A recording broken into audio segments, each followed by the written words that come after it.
it turns out. I much prefer actual recording.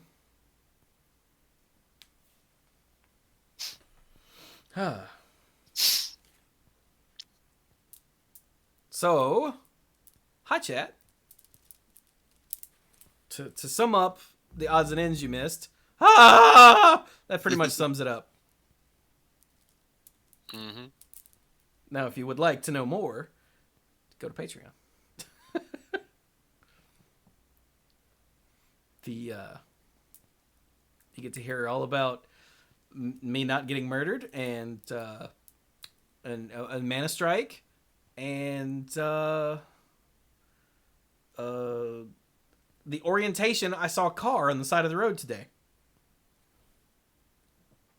And live bluegrass night. Yeah. And really, what else do you even need? Yeah, right? That's it. That's all of it.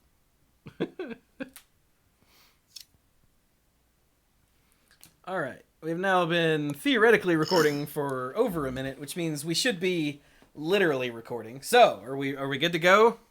Absolutely. Yes. We had a whole mess of pre-show odds and ends and did not discuss the show once because this topic is nice and freeform and easy, right? Yeah. Right. Yeah. Excuse me. One more? Apparently not. Okay. Good.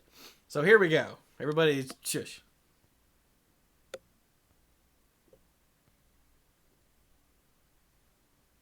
Wow, jam! Hello everyone and welcome to the Mana Pool. This is episode, I'm pretty sure, 583 of the Mana Pool. It was asked recently, Chewy, you always used to never know what episode number it is. Now you always know. What changed? And I'm going to answer that question in front of everybody. What changed is that now we stream it and I have it on the screen. And since I always have the stream preview up on my left monitor here, whenever I want to know what episode number it is, I just turn my head ever so slightly to the left. And there it is. Which is the only reason I know. Because I had to go, damn it, what episode is this already? So I could change that number. So there you go. I am Chewy, the lead dork, and with me as always are all these other dorks. Hi, dorks. Hey, Chewy. I'm Brian. I'm the lead rambler and tangent master of the group. I'm hoping that I've gotten my audio kind of features, bugs, whatever, the last couple episodes worked out. Hopefully I sound all right because you're going to hear a lot of my voice. Why? Because it's what I do. Man, why you gotta do that?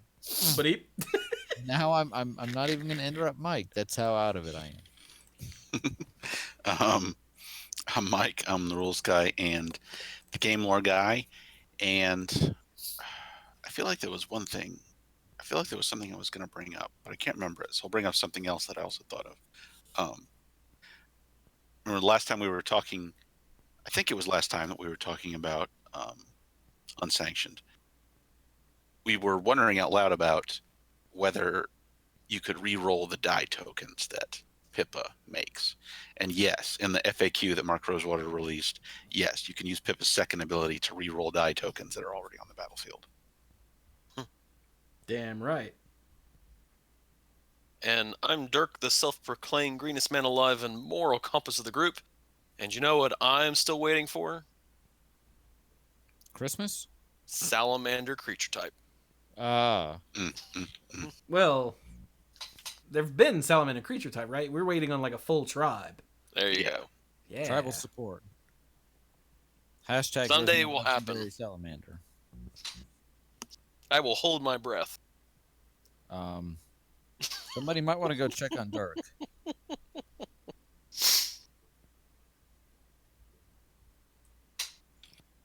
Let's get this show on the road. Yeah. The salamander show? No. So we had no topic for the show, and it was It was yesterday. And I'm like, I have no idea what we're gonna talk about. I got nothing. And Brian and nobody, like Dirk had a couple of ideas that were like tiny fragments of a show that, and one of them didn't even make sense. And I went, what? And Brian calls me and goes, you like dragons, right? And I went, what? He's like, everybody likes, who doesn't like dragons? And I went, everybody likes dragons. He's like, we should talk about dragons. I think at one point you said, and if they don't like dragons, then they're a communist? No, something like that. Yeah. Terrible person.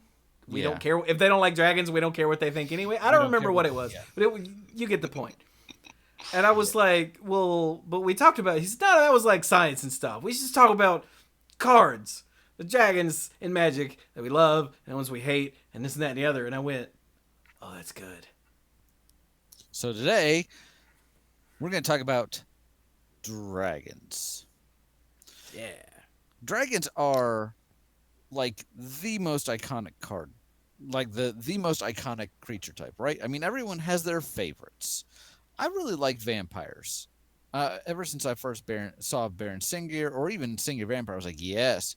But I mean, hey, Mike, Yes. you occasionally play a role-playing game, right? And you get together. Sadly, not anymore, but yes. Okay, you have historically. Yes. And it's like the oldest, at least, established role-playing game with a set of uniform rules and all that we know of, right? And Yes. and what's it called? It's called Dungeons and Dragons. And see, it's half the name. So I hear that's Satan's game. no, No. That's It was Satan's Dungeons game in the and 80s. Devils. That's Dungeons and Devils. So no, I mean, but dragons, I mean, like, they may not be your favorite creature type, but you can't deny that they're iconic. We're not gonna get super technical for this episode, but I did do slight bit of research. Guess how many? Okay, I'm going by gather, so give me a little bit of Yeah, there's a like 5 to 10% leeway there. right. But according to gather, guess how many legendary creatures there are in the game as of right now? Legendary creatures? Legendary creatures. Okay, Legendary wait. creatures. How many 400 digits is it? something? It's 3 digits. Okay, good. Barely. I'm gonna say we're at barely. Yeah. Oh. So are we at like in the 800s? No, there's no way.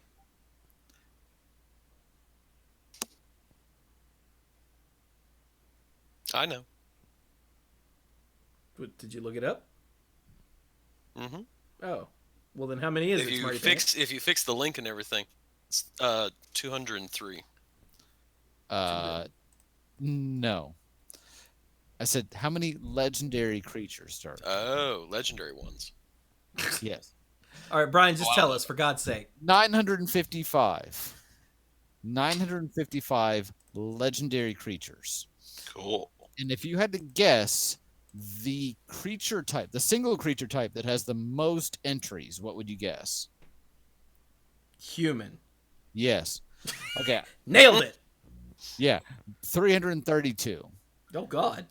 Yeah. But then dragons comes in at a pretty hefty 59.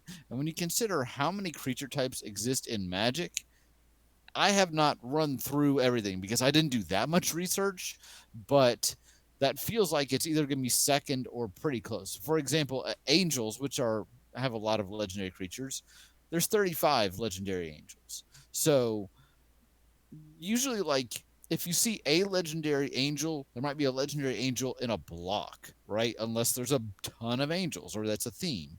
But if you see one legendary creature, a lot of times you see 5 because angels are in white and you might get one that's white red or white black.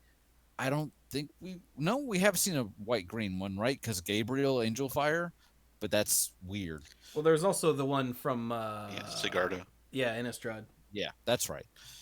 But dragons are one of the only creature types that, while they are kind of centrally located in red, because they are dragons, they give dragons to every color, including occasionally green. Like, I mean, especially multicolored dragon sets, then yeah, you see a lot more green, but it's really weird to see a mono green dragon, am I right? It's like, oh, but sure, because dragons. Canopy dragon for life, baby.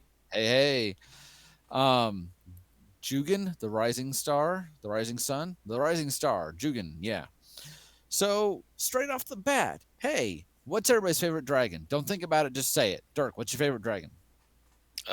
Killmouth. Ah! I knew it! I freaking knew it! What? Let's Killmouth. can we get a picture of the Killmouth up on Yeah, I'm working on it. But Dirk, while he's doing that, what is the Killmouth dragon and why do you love it so much? Because he's a Killmouth bastard. has. It's the Killmouth dragon gets fire breathing equal to the amount of counters on it, and it gets.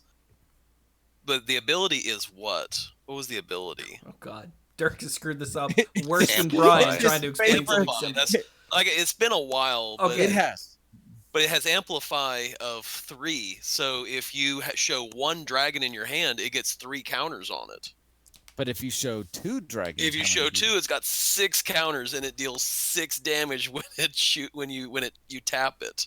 It taps and deals damage equals the number of counters on it. To target And I creature had it in or my dragon player. deck. target Yeah. creature or to any target? Yeah. Oracle text is any target. And listeners and viewers, Dirk's Killmouth is not usually an 11/11, like with 5/5 with 6 counters on. Oh. That would be one of the smallest Killmouths he's ever made. Yeah.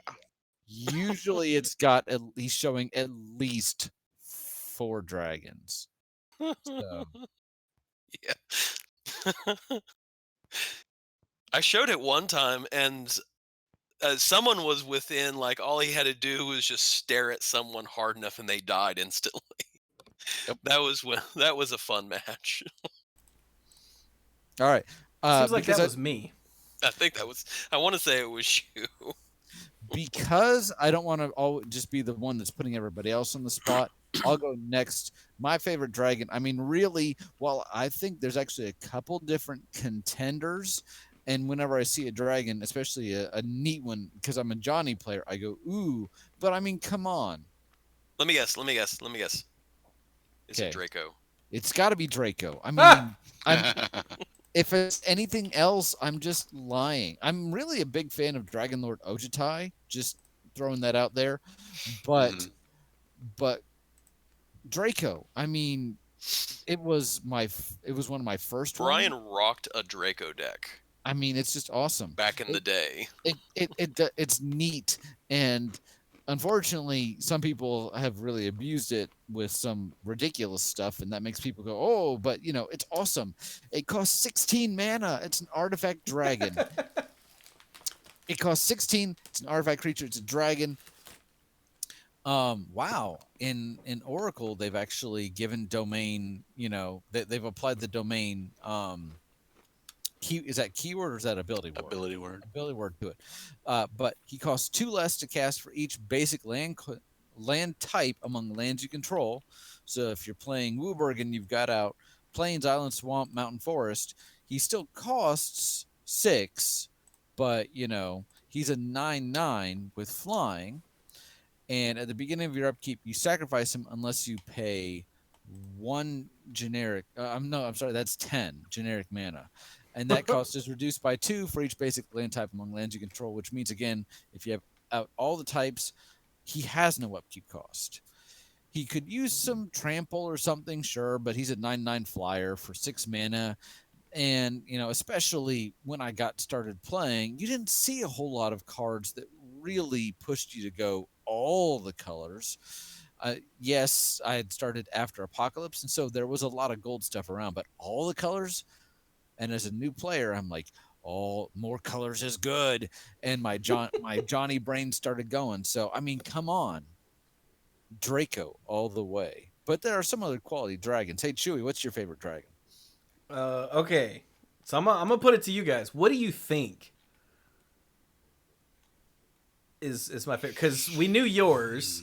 Dirk. At least I did. I- And Dirk guessed Brian's. The minute that Dirk said his, I was like, yeah.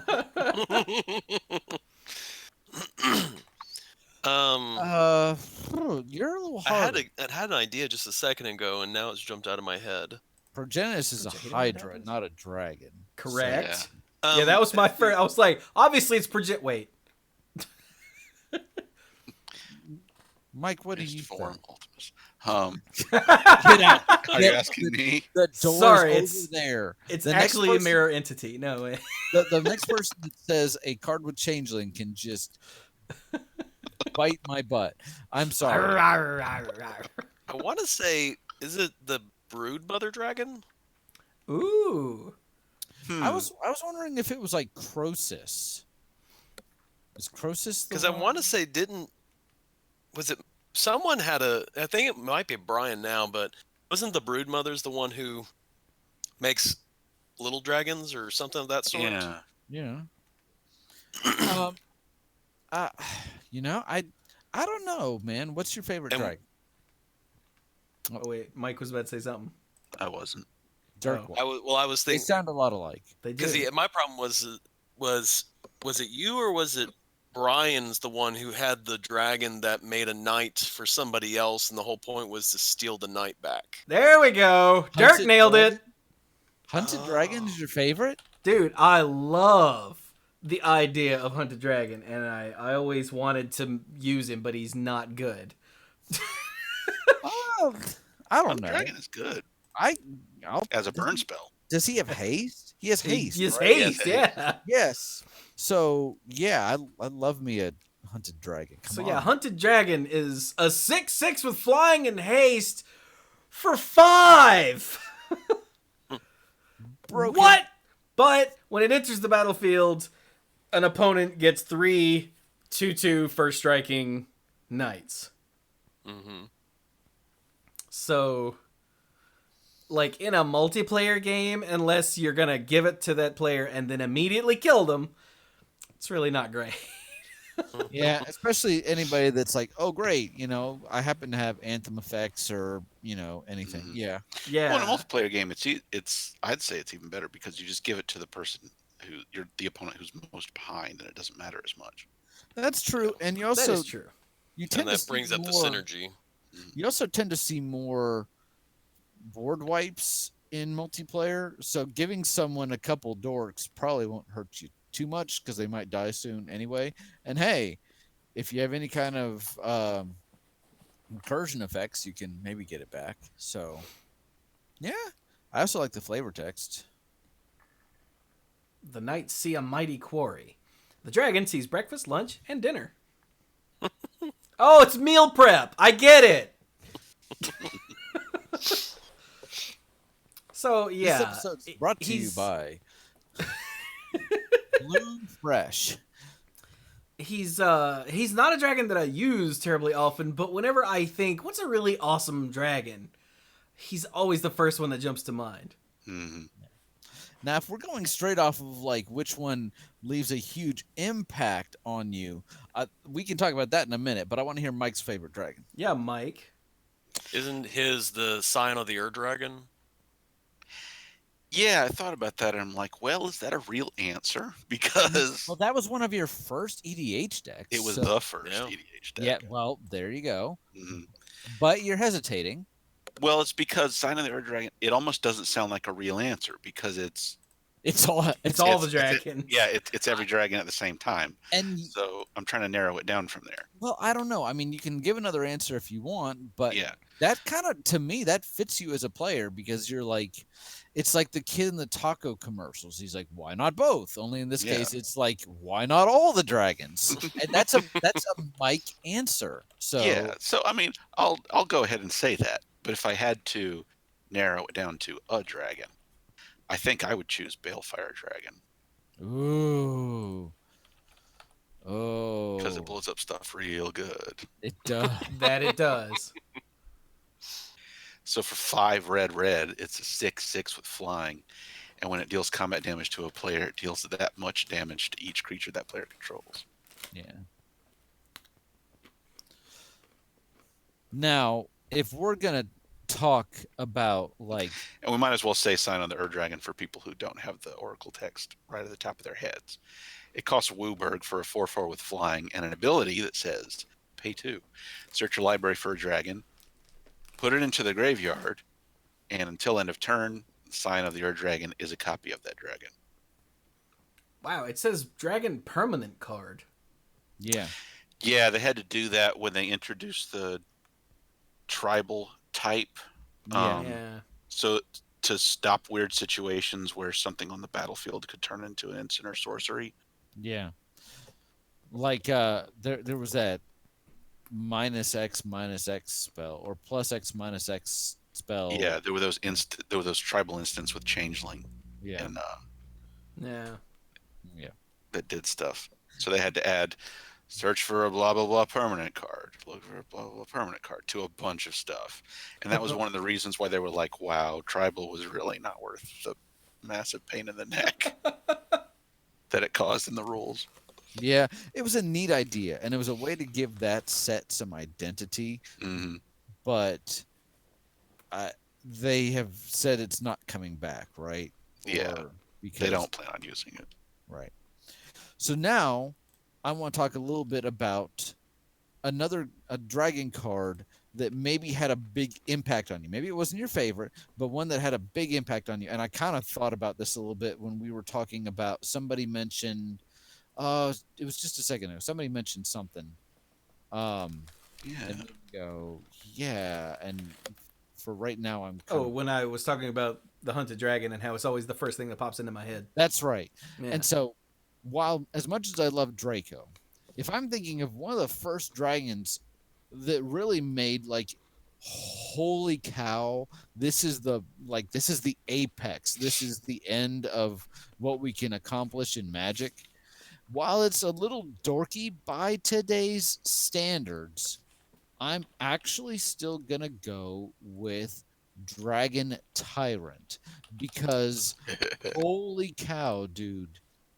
Keep in mind, again, all of this is what we're talking about today is incredibly subjective.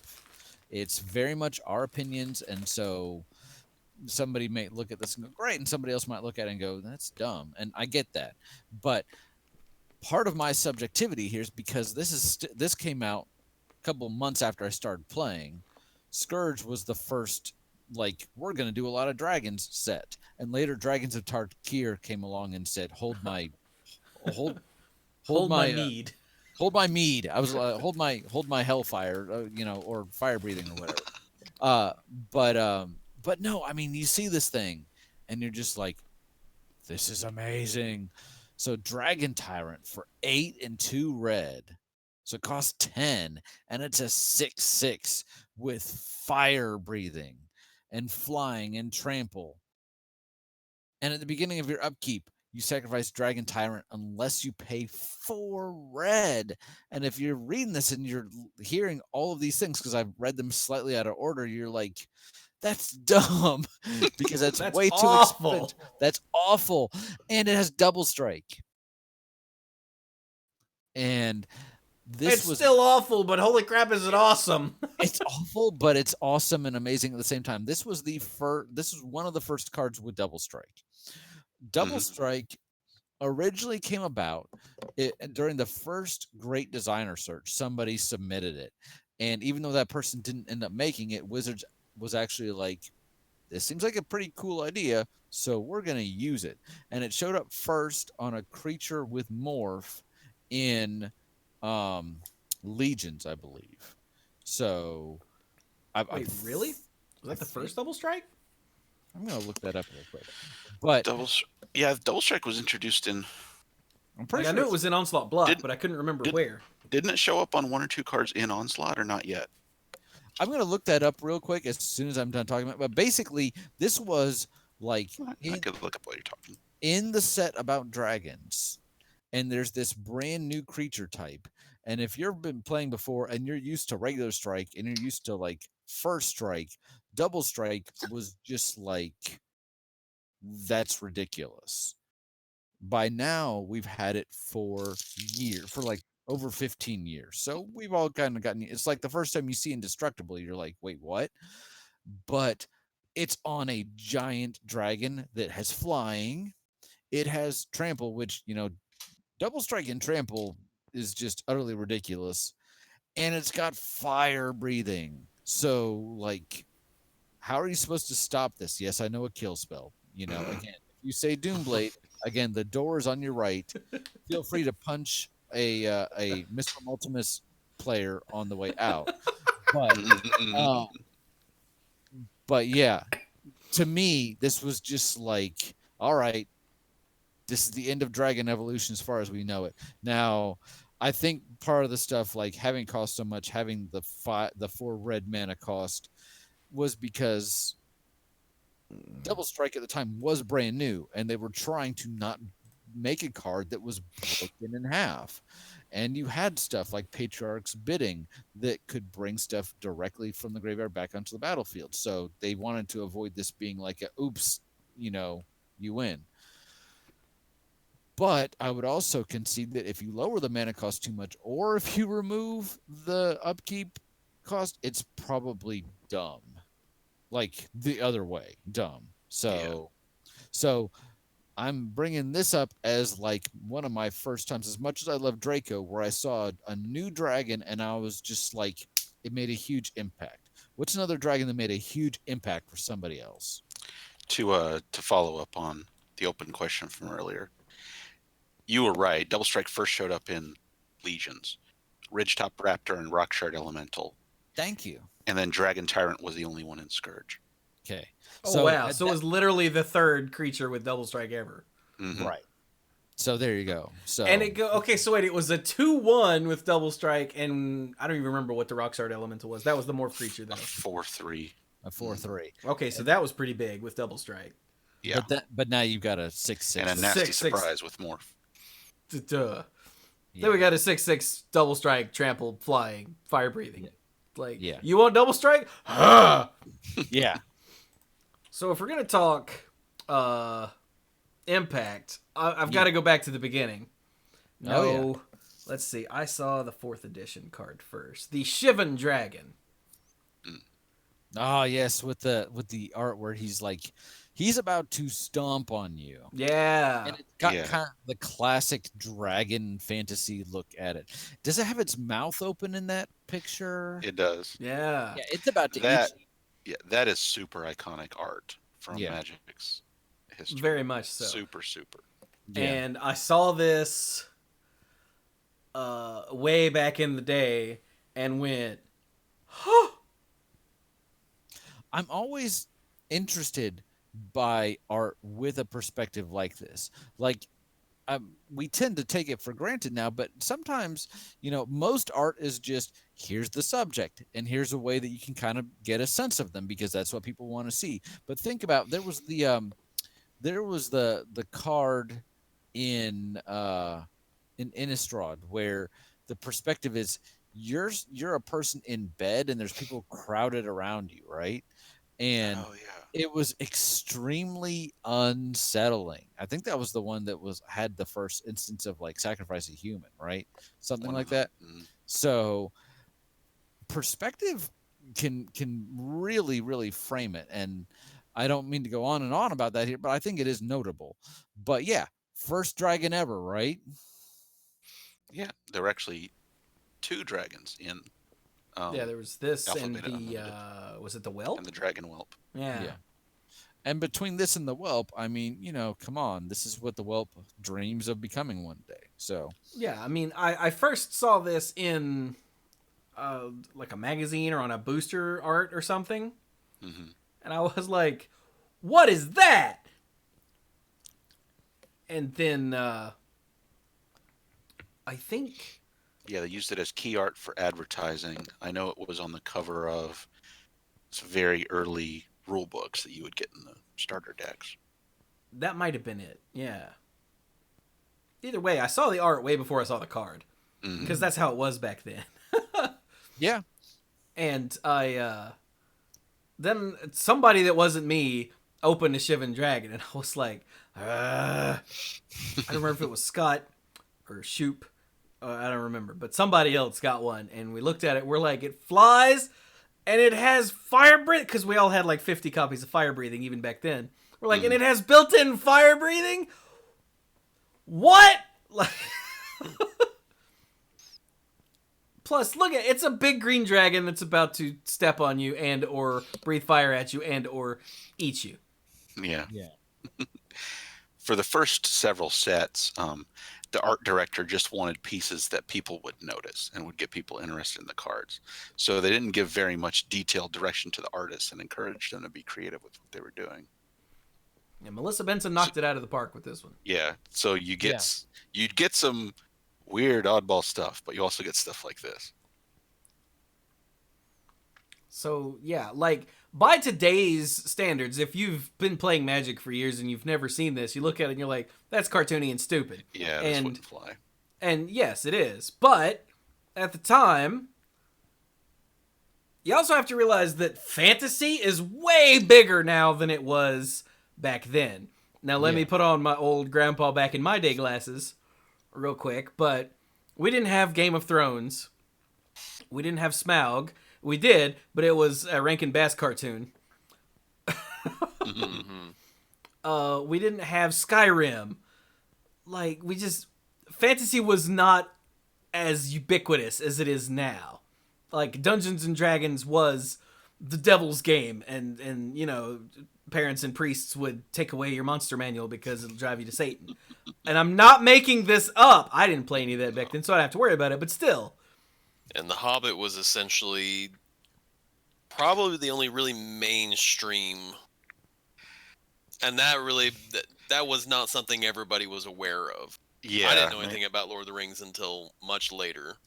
I have a feeling it was more popular among like hippies than actual mainstream people. Yeah. But like nowadays, if you want to see an awesome dragon, like you can go to Twitter, like I did earlier when I tweeted that we were going live, and type in the word dragon and get all these amazing dragon pictures. But that wasn't a thing back then. So we weren't like bombarded with, look at this cool dragon, like we are now. And so to see this, especially the composition and the angle and whatnot that Brian brought up, is like, whoa. Yeah. But like, just compare it to the art on, even compare it to the newer art from M20. Well, from what, 9th edition, I think it was? Yeah. Mm-hmm. And the, like the Dragon Tyrant, look at that, wow! And so the original Shivan Dragon looks kind of doofy, and it is, like, I'm not saying you're wrong, it is definitely kind of doofy, but it was super awesome and special, you know, 100 years ago when it was new and when I was a wee youngin'.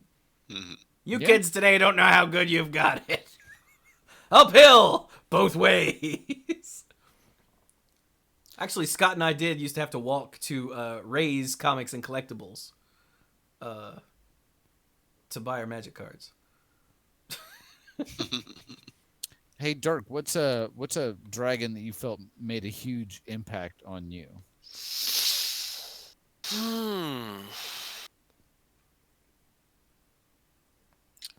I mean, if you don't have one, I'm not trying to make this into like a super formal kind of thing. So, is it Kakushu? I think was the first dragon I ever had. Oh god. Really? Kakushu was your first dragon. I want to say I feel like you're spoiled that way. But that can't be right, because he was killing us with Kilnmouth dragons before that. Yeah, that's how. Yeah, but the problem is that there was nothing dragon-wise. I think maybe if we were to go that, then it probably might have been Bladewing, but that's very out of my color. Which Bladewing? The Risen.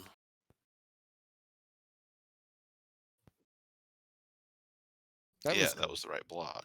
Because Scourge was, and the thing is, I think I might have traded for him. I don't know if I opened him. But I want to say Kakushu was the first one that I actually had that I like tried to actively put into a deck, because that's when I went to the pre-releases and I ended up with a copy of him from the pre-release. And then I think I opened one. So I ended up with 2 of them. Okay.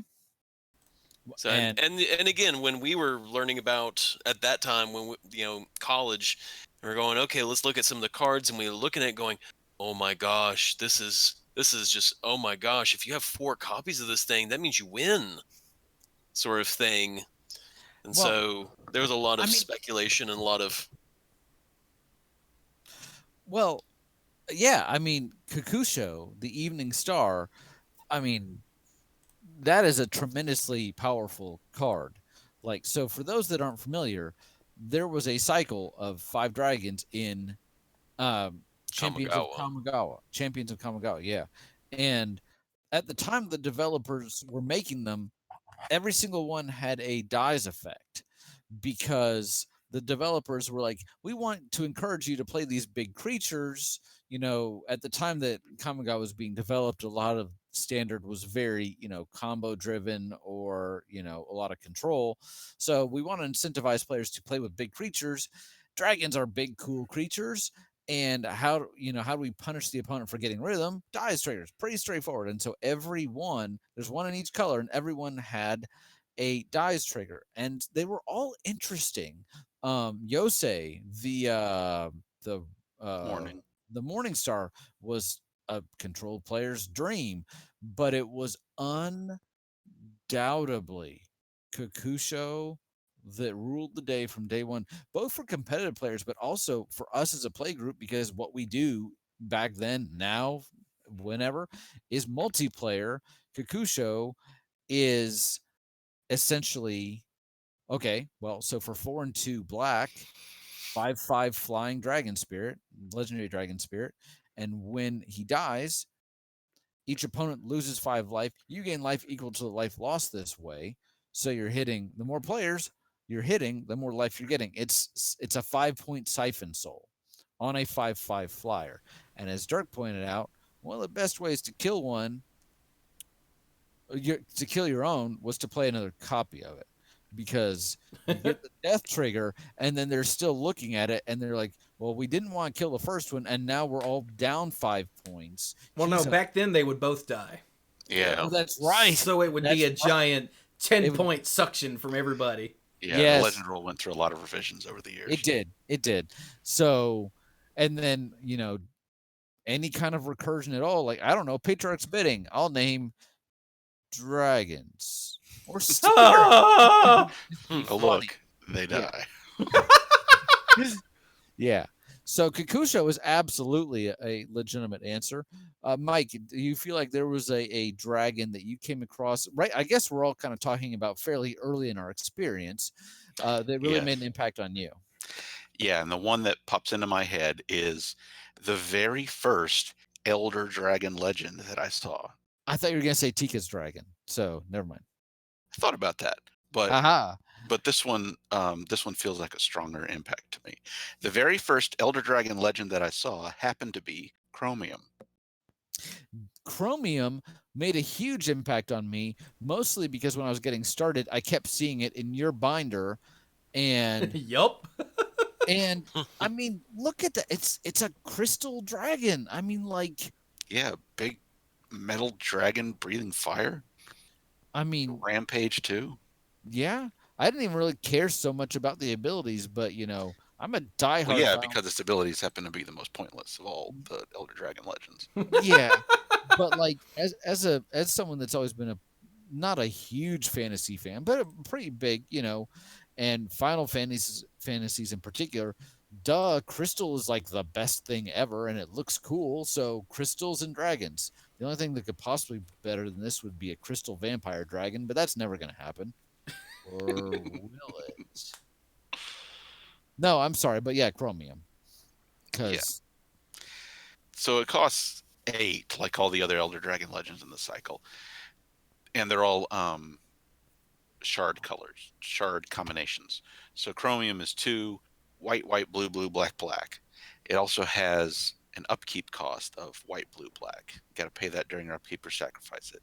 And it's 7/7 with flying, and this one has Rampage 2. And for those of you who don't remember, namely 90% of you listening to this, Rampage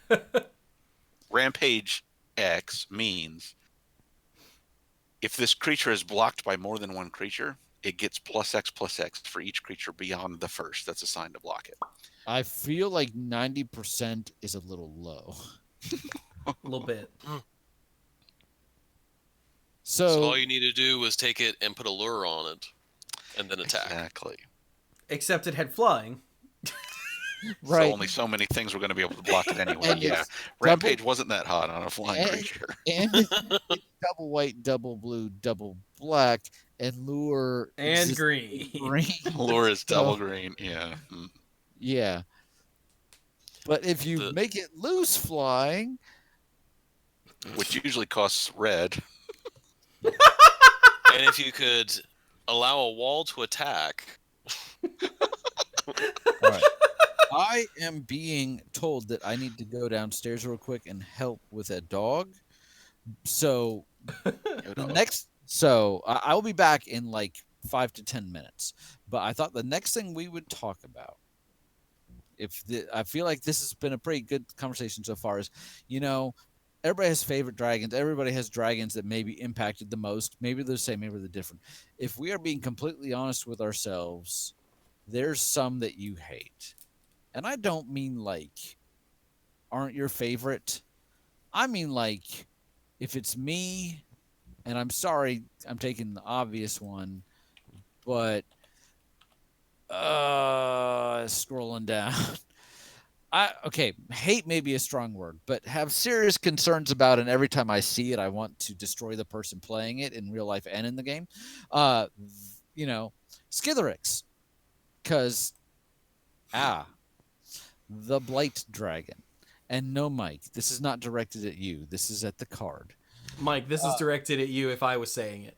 Do I still play that card? I don't remember. I think you took it out because... I don't remember. Yeah. So, for 3 and 2 black, it's a 4/4 with flying. It's a legendary dragon skeleton, which is cool. And it has infect, which is the entire problem. It's both the thing that makes it most unique and the thing that makes it most problematic. So it's tough. It also has 2 abilities. For a single black, it gains haste until in a turn, and for 2 black, it has regenerate, which is another ability you don't really see a whole lot of these days. But I mean, I like that it's unique like that, but infect is a problematic ability at best. And when it's relegated to small creatures, you have to find other ways to pump them, and people get pretty creative with that. When it's on a creature that has flying, it doesn't even have activated flying, it has flying, and has 4 power. And haste. And the ability to have haste, and the ability to regenerate it. The funny thing is, in competitive Magic, it's too slow because the infect stuff that you want to play is costing 1 and 2. So in competitive, it's probably fine because they're beating you to death with the 1/1 elf and Inkmoth Nexus. But in EDH, where infect is a much faster way to kill somebody than decking or damage. And B, when it's your commander, it's never gone for good. You can never permanently answer it. It's problematic. I am not blaming Mike because Mike played it, and it's a card, and I'm not like, he shouldn't do that. Yeah, I think I might still have it in the deck as an oh crap button, but I just don't ever use it anymore. You don't use it in a way where you're like, all right, turn way too early. Get out Skithiryx, remove 1 player from the game, like before we're even really going. Yeah. Now I was telling Chewy, actually, when we were even pitching this idea, we were like, and probably dragons we don't like. And Chewy's like, Skithiryx? And I'm like, yeah. Because I hate this bastard card. But at the same time, I have to say, over the years, I have actually gone more towards some aggressive EDH decks because while I love the longer EDH games, you don't necessarily want every EDH game to be, an afternoon, like for 1 game. So I can appreciate. Yeah, let's play for an hour, break for lunch, and then come back and finish it. Exactly. And then like, okay, great. We'll see Everybody each other. take pictures of your board and your life total because the damn cat will not get around. Let's play one game and then we'll see each other again in 6 months. So, but I do draw a difference between everybody playing somewhat aggressively and getting in multiple games and knocking out maybe like one person and they're done and then they're watching or maybe two people. So anyway, it's a balance, and I feel like Skitherix leans too much on the side of like, oh wow, and yeah. So I'll be right back. You guys keep going. Talk about other dragons. Brian, go take care of the duck. Yeah, We I got will. I will. Okay. You think you can manage without me? I'm pretty sure we can handle it. Yeah. I don't know about that. We'll figure it out. Even Dirk is like, "Will you go?"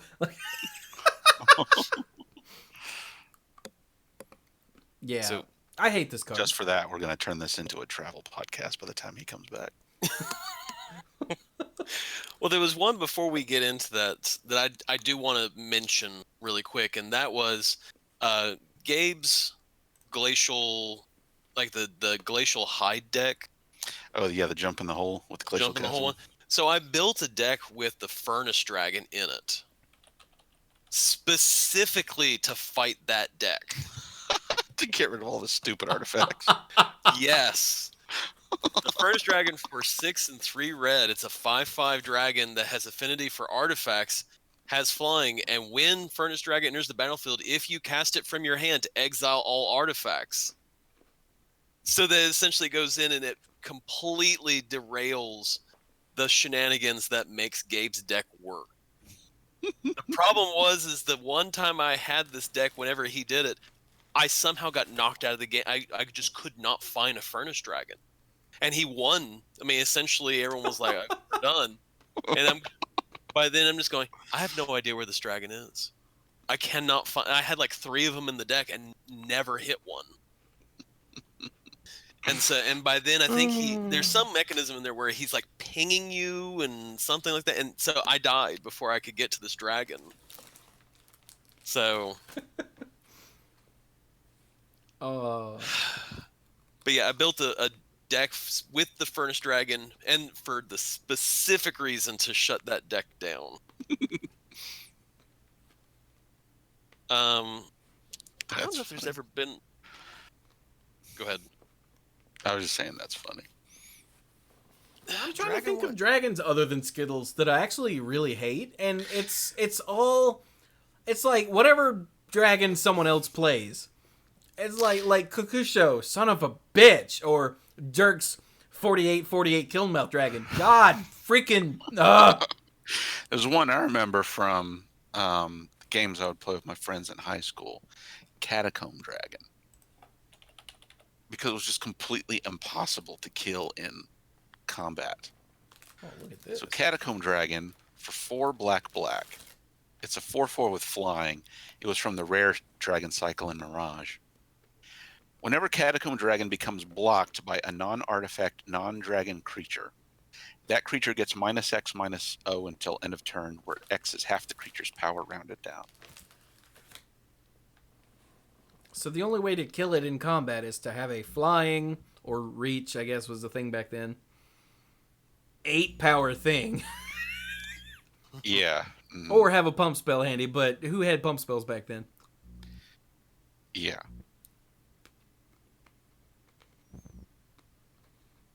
I'm trying to find one dragon that's. can There's a see- couple dragons that are kind of. I guess the other thing I would mention is that, and I don't think I've ever really been in that many games where this card was involved in this way, but I mean nowadays, anytime you see a World Gorger Dragon, you know someone is done playing Magic. And Every they're time ready you to do see what, something stupid. you sort of roboted. World Gorger Dragon. Oh, God. You know that person is done playing Magic and they're just ready to do something silly. Like, whatever, man. Yeah. So what's a World Gorger Dragon, Mike? So World Gorger Dragon for 3 red. It's 7/7 with flying and trample, but none of that actually matters. Nope. What matters are the other two abilities. When World Order Dragon enters the battlefield, exile all other permanents you control. When World Order Dragon leaves the battlefield, return the exiled cards to the battlefield under their owner's control. And it's very easy to set up a loop of all your stuff jumping to exile and jumping back to the battlefield over and over and over and over and over again, and generating triggers that kill all your opponents. Mm. And it's just silly and not in a good way. Yeah, the easiest one is it Animate Dead? Is that the one? Yep, Animate Dead. Yeah. Oh, but see, then it's only a 6/7 with flying. It's a good thing that part doesn't matter. Yup. But yeah, World Order Dragon is less a dragon and more a combo engine. Yeah, either generating a bazillion triggers or a bazillion mana to do something stupid with.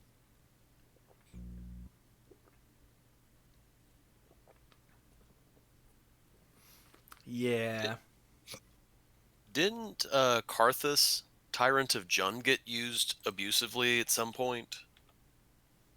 I don't know by us, but because wasn't that when it hits the battlefield, it would steal everyone else's dragons? Yeah. I had a Karthus EDH deck for a long Yeah. time, didn't I? Mm-hmm. You did. I wonder if I still do. You I might. don't think so. I think I took it apart.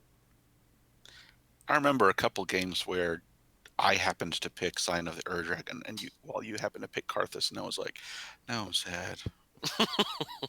Because that was the one thing I always thought was funny was that, you know, if you played Scion of the Ur-Dragon and then someone played Karthus, that meant that you lost your commander. Yeah. Yeah. It's my commander now, bitch. Yeah, Karthus costs 4 and a black and a red and a green. And so 7. He's a 7/7 with flying and haste, which you could stop right there. And that's good. But no, it gets better. When it enters the battlefield, you gain control of all dragons, then untap all dragons, and other dragons you control have haste. Yep. So Karthus shows up, and then, you know, the flight of dragons attacks as one. Mm-hmm. He was fun with like a Patriarch's bidding. Shh.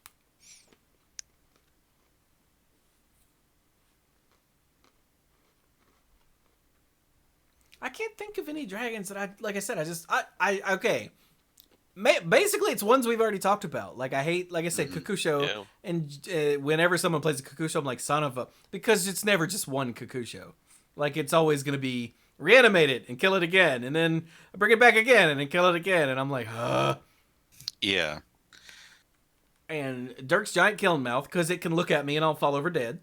Mm. I think And- the Killmouth and Draco, I think, were the most played and the most frightening dragons we ever played with. Probably.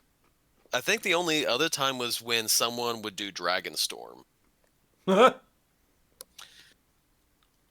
Who among us had a Dragonstorm deck? Or a deck with Dragonstorm in it? Did Corey have one? I Sounds think like it was Corey, something yeah. he would, yeah.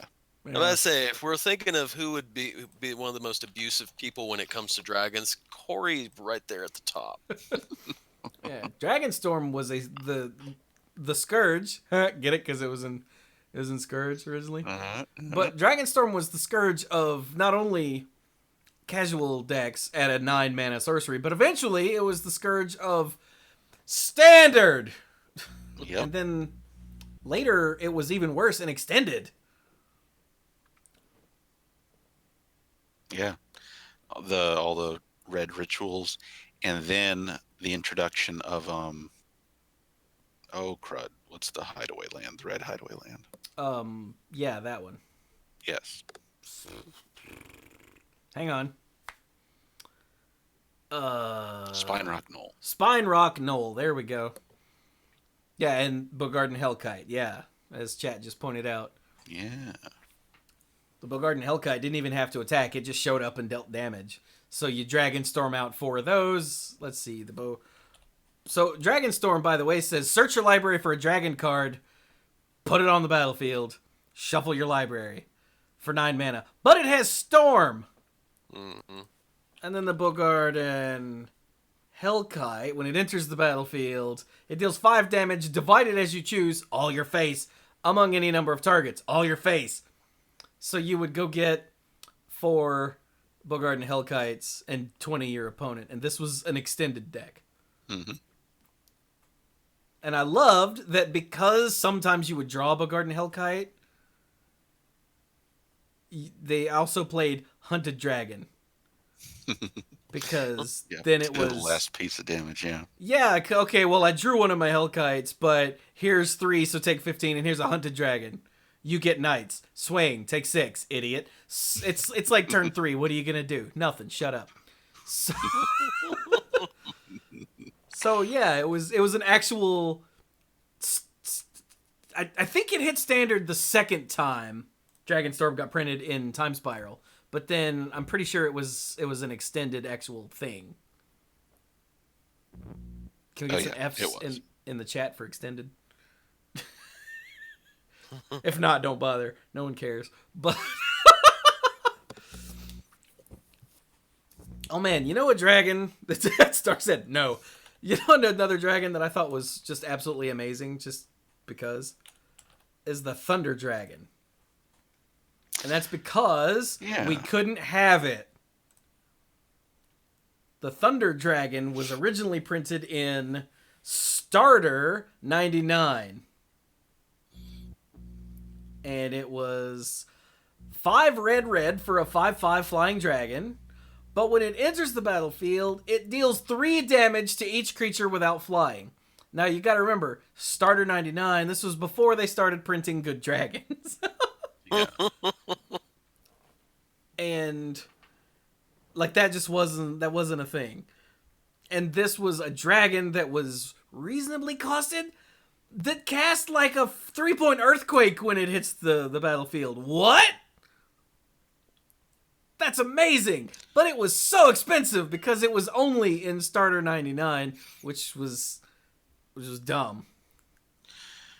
Oh, wow. I'm looking at it in Gatherer. I didn't realize that in paper it was only ever printed again in From the Vault Dragons and Dual Decks Knights vs. Dragons.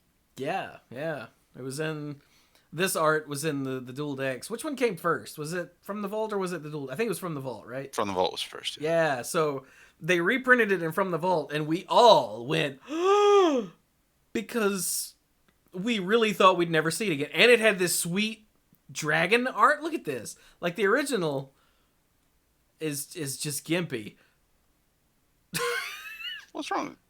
Oh, never mind. Yeah. I was looking at the wrong one. I was looking at the wrong one. Yeah, so the original starter art is like, oh, okay, dragon. But then they printed this in From the Vault. And then later, when they made the Dual Decks, they just threw one in the Dragons deck. And we went, again! And it was also online in Masters Edition 4, but, no one cares about online. Mm-hmm. Oh, God, it had the original art. Sometimes I don't know whether the art they have in Gatherer for the Masters Editions actually reflect what they look like. That is a good In-game. point, yeah. So yeah, I mean, they've printed all kinds of dragons now that do this, but better and cheaper and faster and harder. But we didn't have those. And we didn't have this either, because you couldn't find it, you couldn't get it. All right, I'm back. Thunder Dragon. Is this a good dragon or a bad dragon? Oh, this is a Dragon good none of us could have. Dragon that none of us could have. Why can't we have it?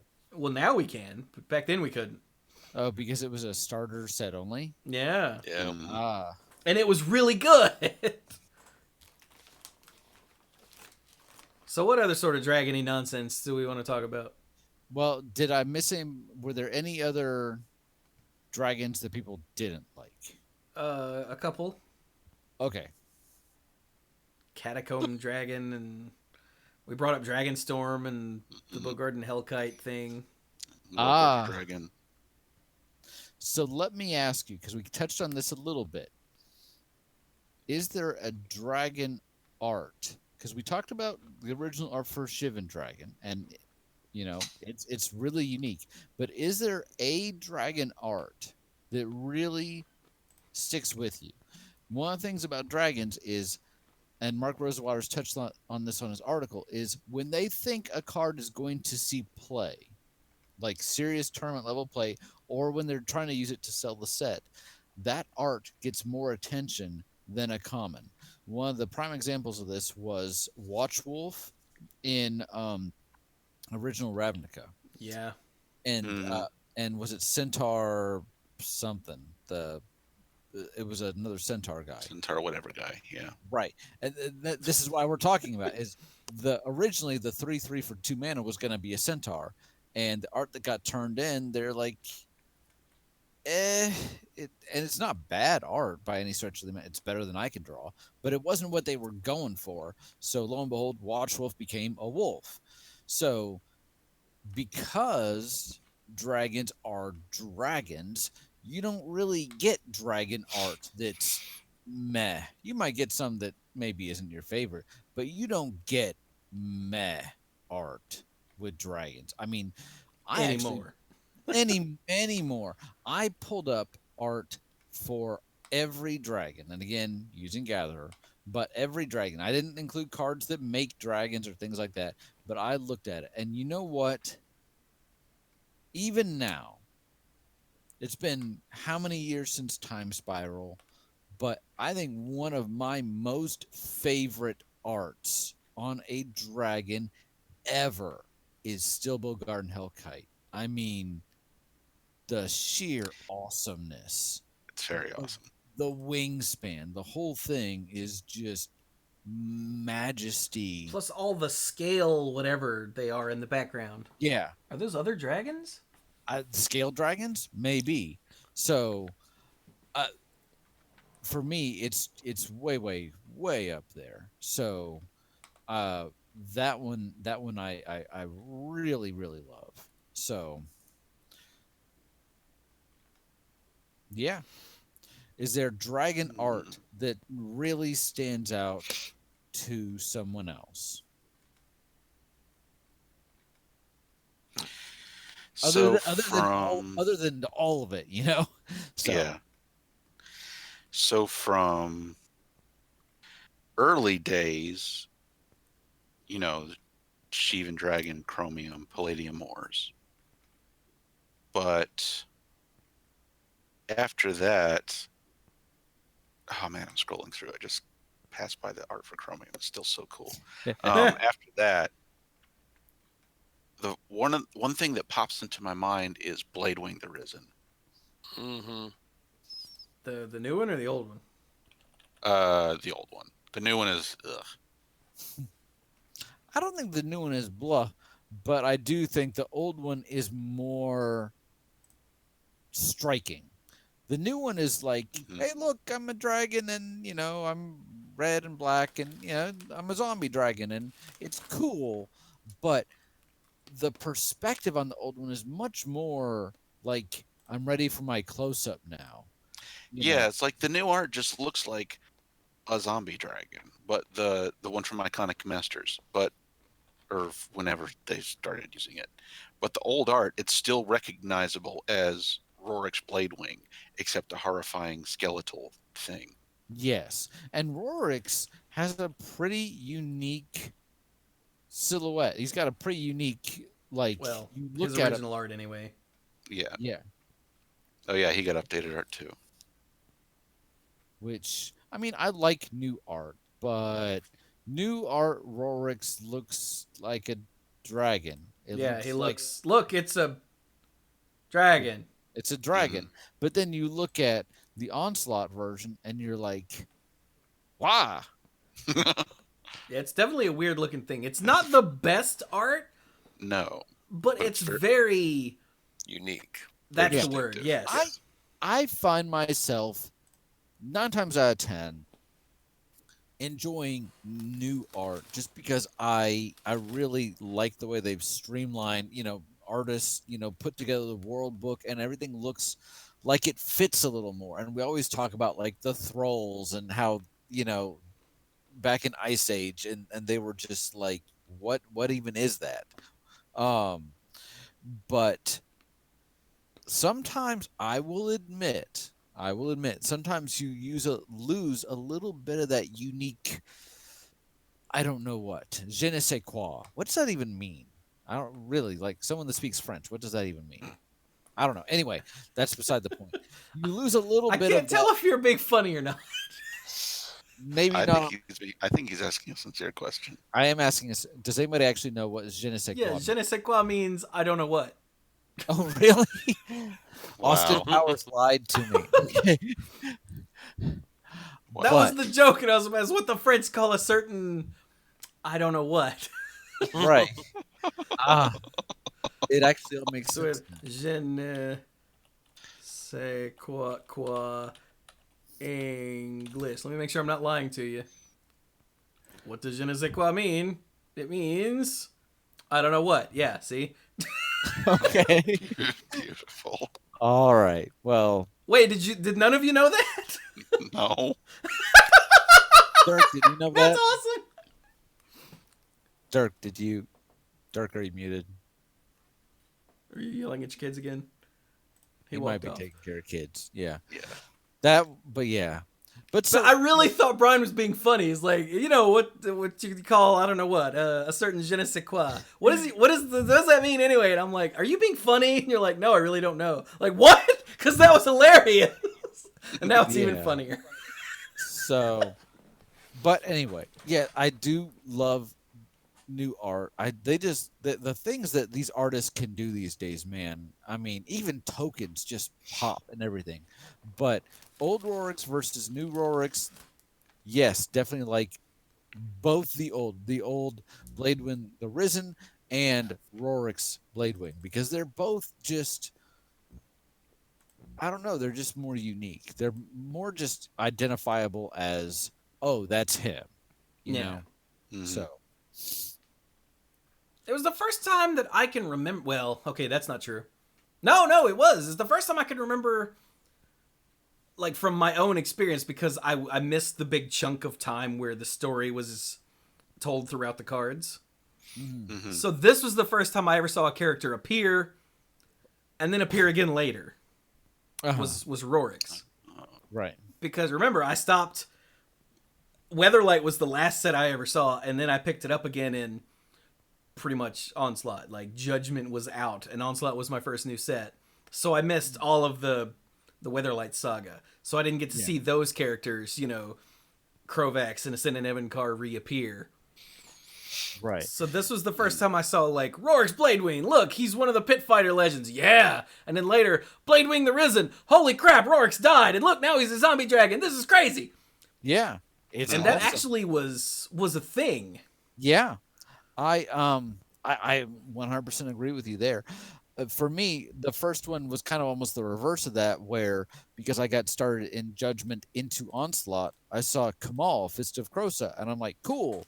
And then going through older stuff, and by older I mean literally the previous block, it's like, here's Kamal in red form, but I actually saw the green one first, so it was kind of like you're looking at somebody's, somebody that works with you. You found someone's high school yearbook, and you're like, you got "Dude, it, but you knew them first What? as a grown up, and you're like, and he's like, yeah, I had an angry face. I'm still kind of angry, but more in a druidic way. He's still not a pacifist, but so anyway, he's not a dragon, so what do we care? But yeah, that was really cool. Was there, Chewy, was there art on a dragon that really, I mean, again, all of it's pretty awesome, but was there one that, other than Shivan, since we already covered that, was just made you go, dude? Yeah, there are actually several. I really like, apparently, when a dragon. Okay, so Up in the here's morning? here's What? one. I have a couple here. There's the Ancient Hellkite, Yep. where this was some key art for M11. Yeah, but that the depiction of the flames, Yeah. Apparently, looking through the art, I also have Gatherer pulled up with a bunch of dragons, and the arts that jumped out at me were where a dragon was like leaning or swooping around a corner and breathing fire on unsuspecting idiots. And this one, I think it's just the effect on the flame that really is like, whoa, look at that. I mean, you see in the mouth, you see it coming out. So many of the dragon cards, like we're talking about with Focus, are focused on look at this beautiful rendition of a dragon. I when I was thinking about it, I was looking at some like the Mirror Wing Dragon, where it's just gorgeous. But this is more about like the focus is actually external to the dragon, and we see a lot of fire on red cards. I mean, like a lot. To the Like a point lot. like we're like, oh look, it's fire, and yet there's something about this art that is just awesome. Just the way that it's rendered, it's like you can almost feel the heat. So Ancient Yeah. Hellkind, yes. What's another one you had? The Well, the volcanic One dragon. that's What? I Not, really- not you, not you. Wait your turn. Okay, first let's start with the original art on Volcanic Dragon, which is literally two dragons like playing in a volcano like it's a bird bath. There's two. Yeah. I Yeah. don't think I ever realized there was a second one. I But just saw the it's- one standing up. It's cartoony and adorable. Remember, this is back in Mirage. We still weren't getting great dragons, so it's pretty cool. But then the new art that they made for, let's see, I guess it was M12 is freaking unbelievable. Yeah. Like, just look, it looks like it's re-entering Earth's atmosphere from orbit, like mouth first, and it does not give a damn. And just the contrast on the fire and the rest of the body and the background, this just speaks to me. Like, holy crap, look at how amazing this is. Yeah. Okay, Dirk, what did you have? One that I thought had really cool art for was Mana Charge Dragon. Mana Charge Dragon. I'm not like a lot of the ones we talked about. I can see it in my head, but this one I don't. Oh, yeah. Oh, wasn't it from a Commander set? Yes. Yeah. Oh. It was from the first Commander set, I think. And it was the one that had the thing where like, hey, everybody get in here kind of thing. Yeah, join forces. Yes. But yeah, it's got they've been talking about scale with some where you look at it and you go, that is a big dragon. This one, you've got a dragon that's burninating the countryside and the villagers are out with their bows, and they're definitely a really far ways away from this dragon, trying to shoot this dragon. And that dragon just says, burninating the countryside, guys, you might want to move. Yeah, that's like this is one that tells a story. Like, this isn't just close up on the dragon. This is showing the dragon and like what's going on with it. Mm-hmm. And I like the countryside being burninated, and the peasants that haven't been burninated yet are taking aim. Yeah, hell yeah. Plus there's the like just the moon in the background just sets this all off perfectly. Yeah. Man, Magic art is awesome sometimes. It is. The one thing too is if you go back to the Kamigawa Dragons, their original art was kind of cool, but I think when they redid the art, the redone art, the more recent art, I think they did a really good job Oh yeah. on all 5 dragons. I definitely like the new is it Ryusei? The red one. Ryusei, Yeah, I don't remember the name. Oh yeah. USA. Yeah, I always hated the pre-release Ryusei, Yeah. which apparently the art isn't in here. I liked the pre-release Ryusei better than the regular one. See, I I was know the I'm other weird. way I know around. I'm weird You- for you- saying that. but- You were like the No, only you're not one. wrong. You were the only one. Well, except for maybe Dark. Because Because I the pre-release one it looks like the Dragon Ball Z dragon looking straight at you. Yeah, it's the wrong color. Right. It's a red dragon instead of a green dragon. I don't know. I like that was one of the first pre-releases I ever went to. Not the first, but I was still relatively new to the game, and it was the first time I went, and I was like, "Wait, no, this is the pre-release version. Where's the real one?" Because most of the time when I got a pre-release version, I liked it better, and that was the first time where I actually cared for the original one more. And to me, there's nothing wrong with that, but that felt very alien to me at the Yeah. time. It was like, oh, I Agreed. didn't know it worked that way. So Yeah, this is cool. It's a big red Japanese dragon, coiling its way towards you in the sky, whatever. But the original with the big fire dragon coiling away, completely not caring that you're there, just looked cooler to me.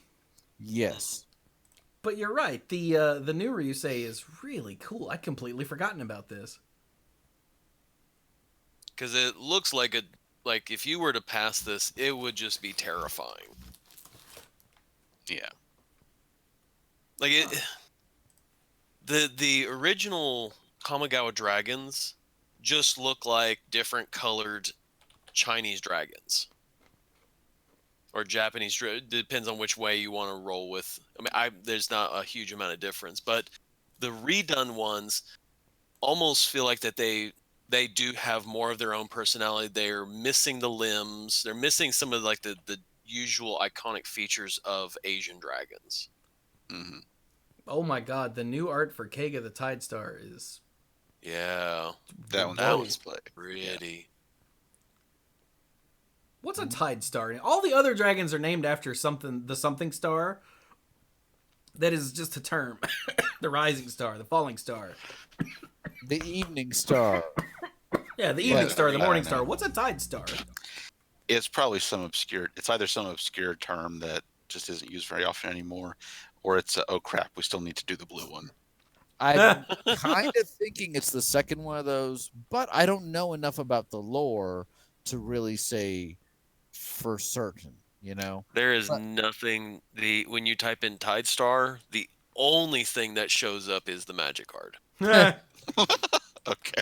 What They're is like, what's the it's white dragon? blue. Yosei. Yosei.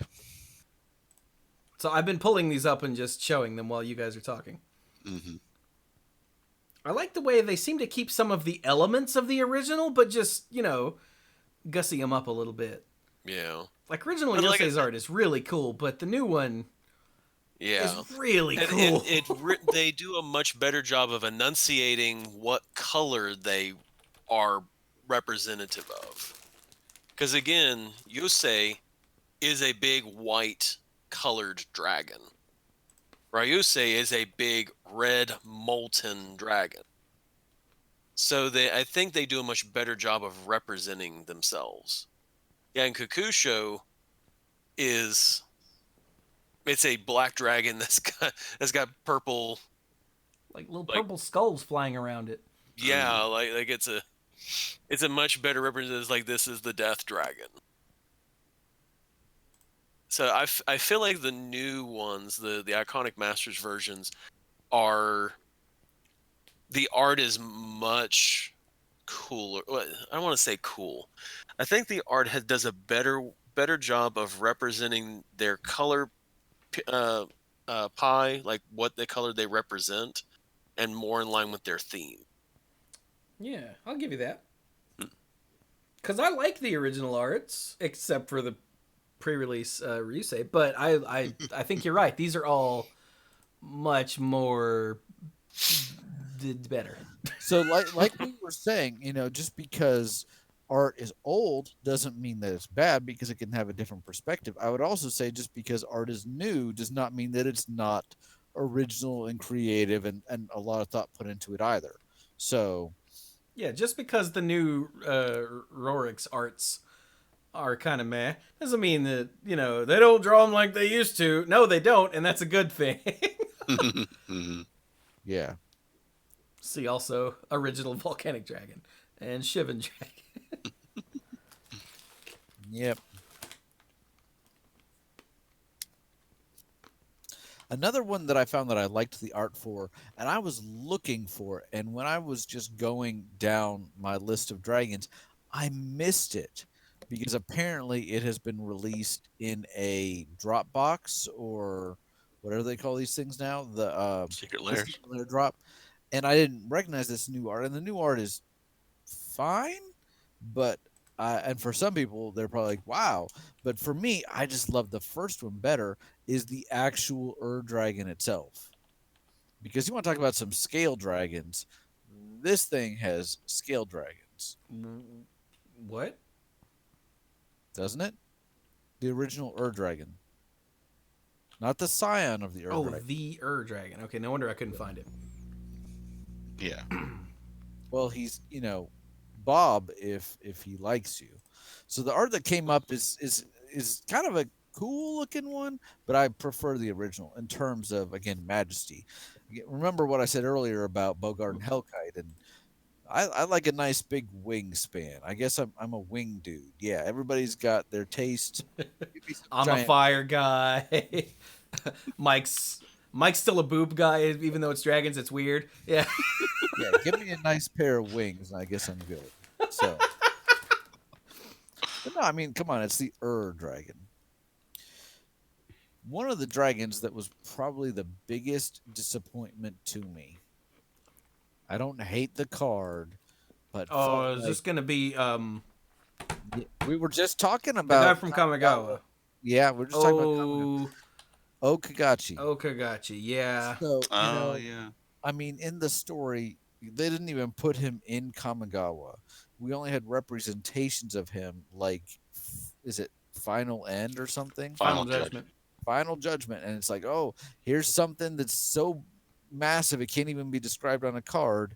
It's literally it's essentially the embodiment of the spirit realm, and or the total sum of all the other spirits or whatever have you. It is so iconic, and then they released this version in a commander set.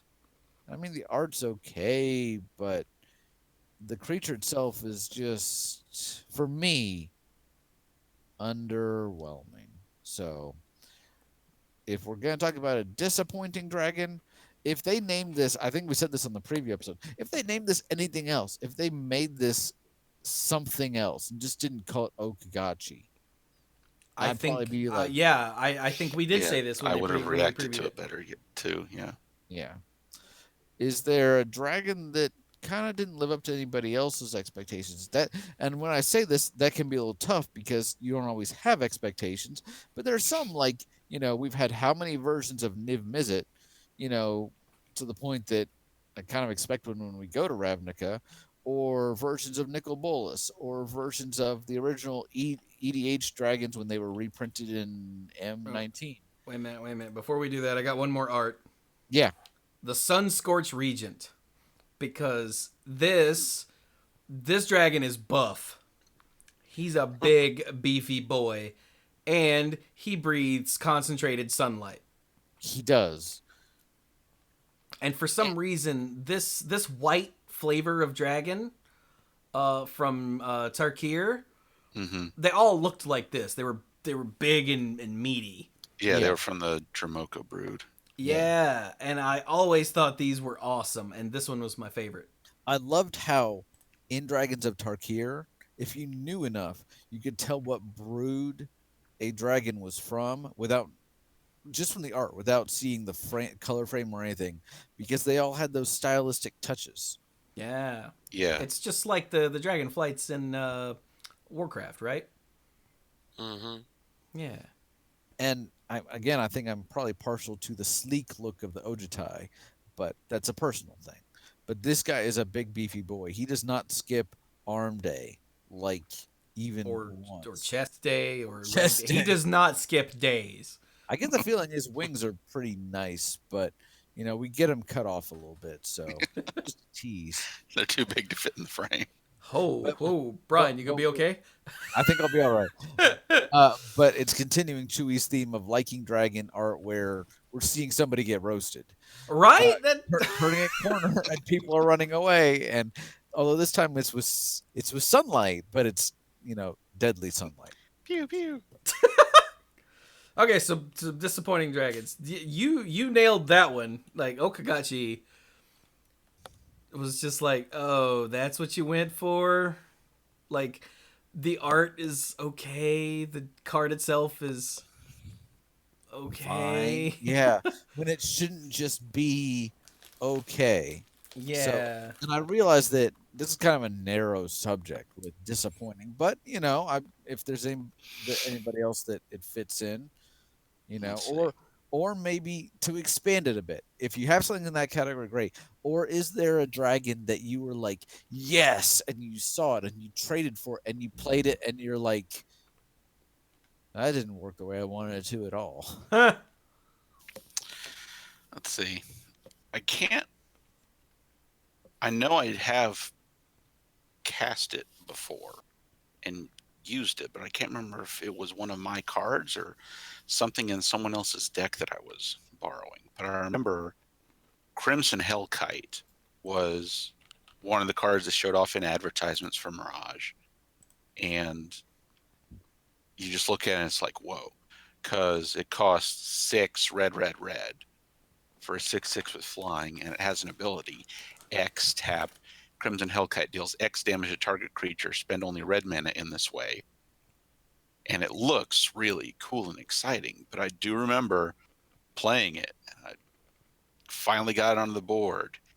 And I activated its ability to kill a creature. And I'm like, wow, that was really awkward. I should have just attacked with it.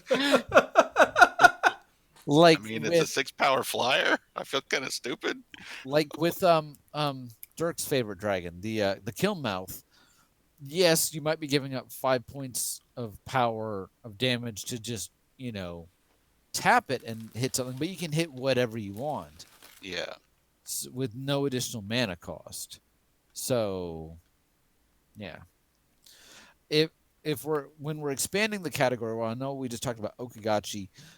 The dragon that to me was really exciting was another one that came out in Scourge, much like the Dragon Tyrant, and it was the Dragon Mage. And it's really kind of an interesting thing because it's a dragon wizard for 5 and 2 red. It's a 5/5 dragon wizard, and it's flying. And whenever it deals combat damage to a player, everybody Wheels of Fortune. I love me some Wheel of Fortune. The problem I just always had the hardest time making it work. Like, it never felt like it was the right time to attack with it. The fact that it costs so much means that you're not always playing like a really aggressive fast red deck because he costs 7. So I'm sometimes dropping some other decent red stuff or other dragons. And for me, and this is probably more my playability or lack thereof than someone else's, but Dragon Mage should have been amazing and was kind of personally. Anybody else? Something. One for me was Quicksilver Dragon. Oh man, me too. Gosh. Yes. You imagine. I mean, every time I build a blue deck, it probably goes in once and then it comes out. Well, it was Really? it was also again. I got it in Onslaught block. This was again one of the first dragons I got. And I'm like, oh man, this is gonna be great. I got a dragon. And then I put it in a blue deck and then thought, okay, I don't know what to do with this thing. And it just, whenever I had it in my hand, if I had to discard something, it was one of the top options I always discarded. I think everybody has that dream where you're like, I'm gonna play it face down, and they're gonna target with something amazing, and I'm gonna be like, oh bam, I'm gonna turn up and have a dragon and redirect something. And because if you play it just as a dragon, no one targets it with anything ever, because why would they? If you have a blue.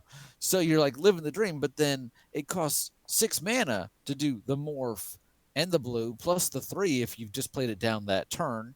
And most of the time, they're not like, oh no, let me target that face down creature with this really impressive spell.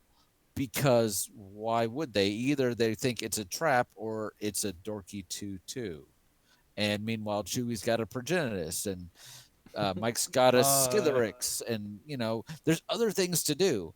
So I love the concept of Quicksilver Dragon, and yet it's funny, but Willbender was an uncommon, and Willbender did what Quicksilver Dragon wanted to do so much better. Right? Oh yeah. Yeah, because it can move anything. It can move anything. So yeah. So I'm Dirk. You hit that one nail on the head. Poor Quicksilver. Ooh, I got one. Yeah. Pardic Dragon. I don't even remember what that does. You will when you look at it. Wow. Oh, the one with suspend. Yeah. So You Pardic never actually get to Dragon. play because Pardic Dragon is a 4/4 flyer with fire breathing for 6, but that doesn't matter because you can suspend it for 2 turns for just red. That's amazing. That's amazing because that means in 2 turns it's going to jump out and have a haste, and you've got all your mana open and you hit him in the face. Except when an opponent casts a spell, if Pardic Dragon is suspended, that player may put a time counter on Pardic Dragon. And you know what? We play in multiplayer. You know how many times Pardic Dragon resolves? It doesn't. Yeah. Ever. I was And even this- using clock spinning to remove counters, and it wasn't fast enough. Yeah. And what's really so sad. instead of 6, you end up paying the low price of 24. Right. Over 6 turns. And still not getting it. And I'm like, ha! He resolved! And the Hit sad you for thing- 4. Damn The it! sad thing is, this came out in the same set where you had the Kraken with suspend, where the Kraken had a stupidly high cost, but it had a suspend of 3 for 9 turns. Yep. But you removed counters instead.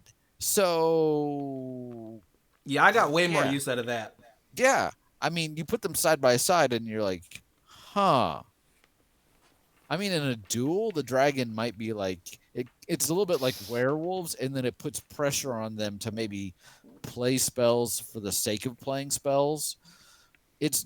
I'm looking at Pardic Dragon. It looks like it got downgraded to It's an uncommon in Modern Masters. Modern Yeah. Masters, which Yeah. should tell you something. So, yeah, Pardic Dragon, good call. See, dragons are awesome most of the time. Mentioned Jugan the Rising Star earlier, and it's not bad, but anytime you get a mono green dragon, you're like, huh. And while it's not super disappointing, can we all just get a consensus that of the original Kamigawa dragons, well, I guess the only Kamigawa dragons, I mean, Ryosei isn't great, but it makes people play around it. But Jugan looks like it could be really cool because you're like, oh, 5+1/+1 counters, but compared to the effects of the other dragons, underwhelming. Feel like it's underwhelming. Yeah, and I feel like a lot of that is because green just is not supposed to have good flying creatures. And in order to let green participate in that cycle, they couldn't make Jugan all that great. Yeah, like he couldn't go drag land out of your library or recall things or whatever else that green can do. Mhm. And the black one already had the life gain sewn up, so they couldn't just, gain some life. I mean, I'm glad it's counters instead of just until end of turn because that would be kind of dumb. Oh, God, that would be way worse. But this is the sort of thing where he's just not that useful. And I mean, sure, again, making things bigger is never bad, but Yeah. But to be honest, with the original art, I just can't stay mad at Jugen. The It's original pretty- art is very majestic. it is pretty darn majestic. I like it. Well, gentlemen, we've been talking about dragons for a while now, and we've hit favorites and arts and ones that struck you and ones that struck you either because you hated them or maybe they just let you down at the end. But at the end of the day, dragons are still pretty darn awesome. Am I right? It's true. Oh, yeah. So, I mean, it's hard to really imagine while there are other iconic creature types, and who knows if people feel like, hey, this was kind of a fun discussion, maybe we can talk about another iconic creature type somewhere down the road. This is not something that has to be done just for dragons, but we'll see how people like it. But dragons are core to the game, and so I think it's been an interesting discussion. Will you guys agree? Yes. No, because Brian, you didn't actually talk about your other favoriteest dragon ever. If you're talking about the one I think you're talking about, it's utterly ridiculous, and yet the couple times I've cast it, it borders on disappointing too. At the same time, it's one of those things where the concept is amazing, and yet I have a hard time, actually living the dream with it. So it straddles most of. Let's see, it's one of my favorites. It definitely made an impact on me. The art is pretty darn ridiculously cool, and The art is pretty sweet. it's unique, and yet when I've actually managed to cast it, I'm like, oh, and I can't do what I want to do with it. So I guess the It really is just the all-around perfect dragon. it's all the things he's talking about. Vampiric dragon, because what makes a dragon, the pinnacle of evolution? Vampirism. The vampire dragon, it's got to be the only one, right? And I mean, like, it's literally the name. The next time they print a vampire dragon, they're going to be like, that other vampire dragon? How does that even work? But vampiric dragon for 6 and a black and a red from Onslaught block. It is a 5/5 for 8 mana. It has flying. It has the Singear vampire ability. Whenever a creature dealt damage by a vampiric dragon this turn dies, put a +1/+1 counter on vampiric dragon. So that's pretty cool. It's basically like a 5/5 Singear vampire. We got a small correction in the chat. This was an Odyssey block. Okay, sorry about that. What did I say? Onslaught? I meant Yeah. Odyssey. What they were thinking doing the Onslaught and Odyssey. Anyway. But it also has activated ping for creatures. For 1 and a red, it deals 1 damage to target creature. Which, hey, you're like, great. Let me, pick off a bunch of little guys or build up some damage on some big guys, and he gets lots of +1/+1 counters. And that's cool. And yet the times that I've tried to do it, he's so expensive that people are usually like, yeah, it's dead. And I know the whole dies to Doomblade argument is pretty frail, and I don't want to say it just takes a lot more work than, say, I don't know, a Kilnmouth dragon to like get huge and burninate all the countrysides. And yet it's a vampiric dragon, and it's awesome. And I love that in the art, he's just like he's got the arm. It's a very draconic, like classic Bram Stoker Dracula pose. He's Blah. not. He's you can see him just going like, "Blah! I want to suck you. I mean, light you on fire." So it's like if you listen to the art, you can actually hear.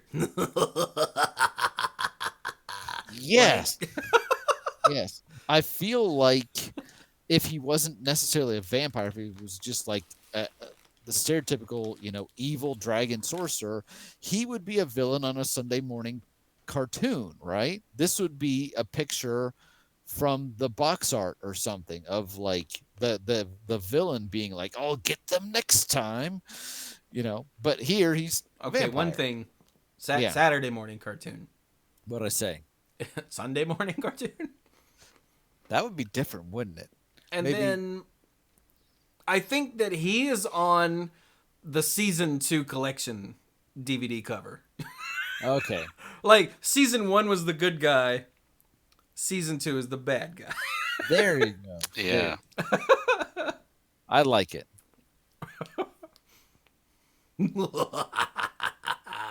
And you heard that laugh at least twice every episode. There you go. So what better way to end our discussion of dragons with a dragon that is also a vampire and apparently checks every single box we've talked about this episode. So Stark points out, to be fair, I can see this guy as a villain in a Christian cartoon. for For the Sunday morning cartoon. Yeah. So remember, kids, this guy is Satan. And I can kind of see that a little bit too. Yep. That's believable. All right then. That's a wonderful way to end this episode. So cool. Well, again, let us know if you guys enjoyed this episode all about dragons. It was kind of I guess since we're I assume moving on to final thoughts, I'll do 2 quick final thoughts. One kind of reacting to the episode, one about something going on in real world, Brian world. As far as this episode, while I definitely enjoy having some episodes where we have some more structure, previews we go line by line by line. Some of the other ones like Mythic Conscription, we go, this color, this color, this color. And while we did have some form and substance to this, it felt much more like just a general, like, hey, kind of round table. And I feel like that's kind of what I needed right now. So I've enjoyed this. Real life, I don't know if I've mentioned this. I think I've mentioned this on the show. We got a new dog. We adopted him on a Sunday, and we noticed he was limping a little bit. He was brought to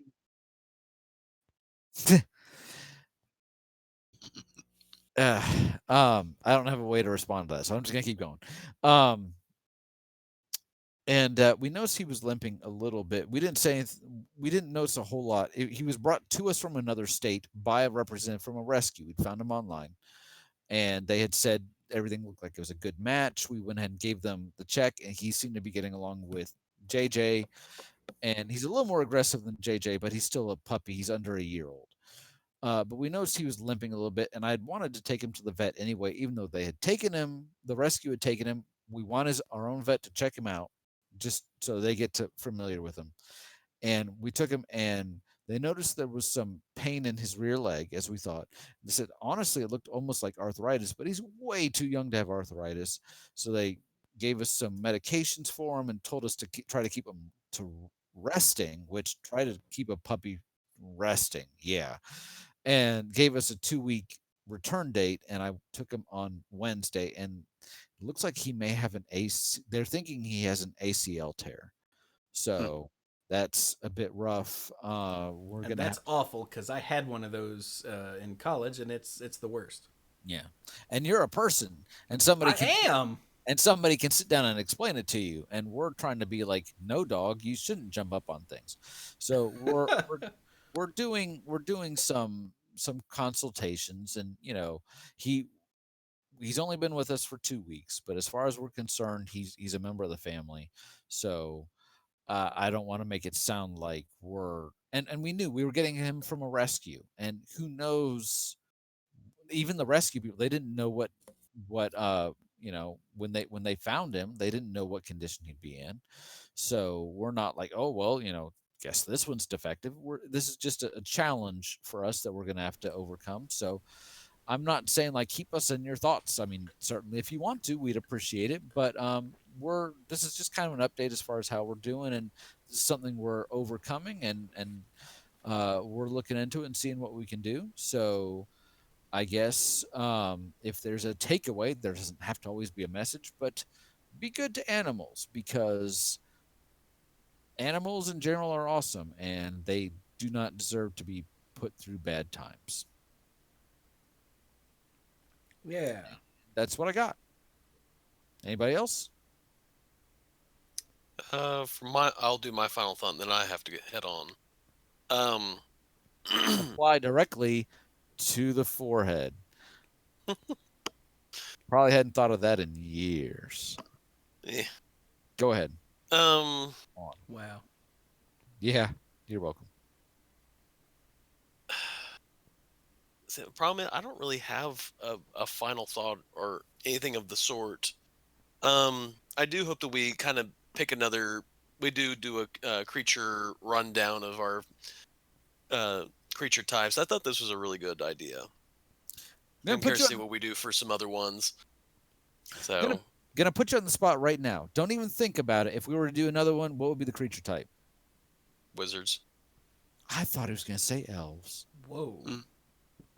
Wow, wizards. Wow. We could talk a lot about the different types of wizards. Okay, that's wow. That might be a Pandora's box. It sounds awesome. That's like humans. Like I don't even know how to think about that. But there's so many different types of wizards. Yeah. Dirk, what have you done? You're welcome. But yeah, I guess that's sort of my final thought is that we're. I hope we continue with this train of thought and see where this wild train goes. The only other thing that comes to mind is I recently heard about the Star Wars is going to do something called the High Republic period. Yeah. And I'm curious to see how that goes because a bunch of the new writers, the writers that are going to be the mainline writers for a good long while, they all got together and kind of brainstormed and came up sort of with the running idea of what the High Republic period is going to be. And so I'm curious to see what it does.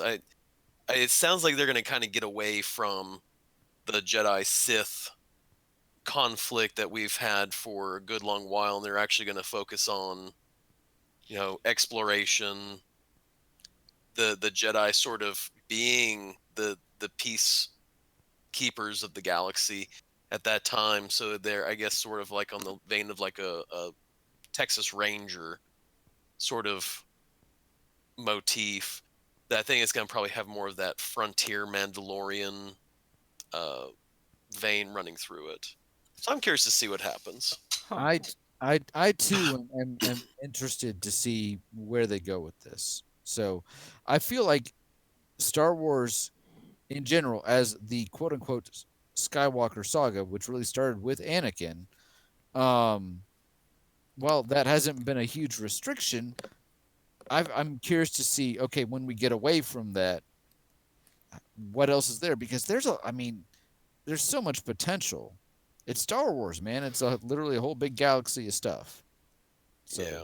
Well, I'm hoping that they begin to fill in some blanks, and that gives them a chance to go back and reevaluate older stories and ideas, and it maybe incorporate ones that they want to keep into the new canon. So, like I said, we'll find out and see what it is. But I'm curious to see how this concept of the High Republic, how that rolls.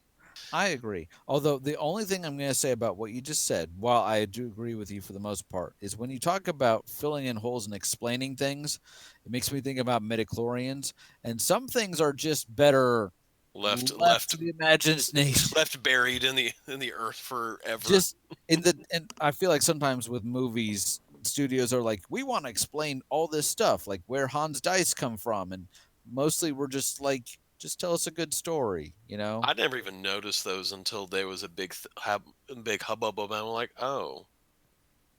So okay. I guess there was some dice, wasn't there? I only knew about them because they appeared on a card from the Decipher Star Wars card game. That's how I found out about them too.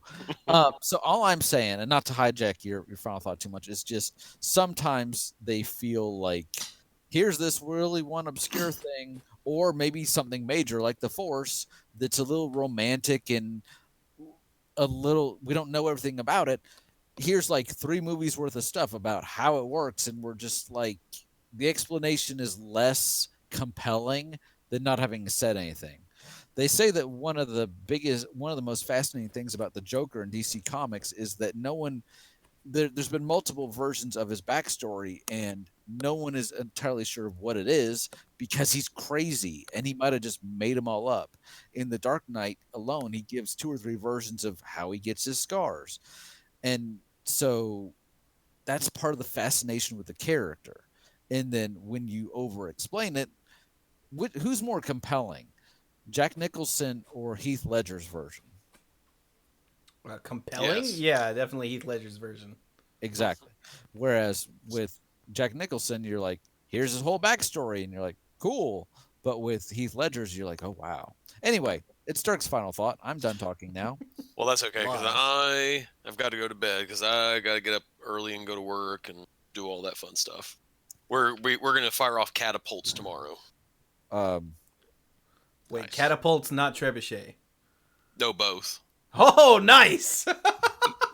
I've had a couple is like, can I do a slingshot? Because some people are like, I don't have like, there's literally we got literally nothing at home, but we think we could probably do like a slingshot of someone. Like, okay.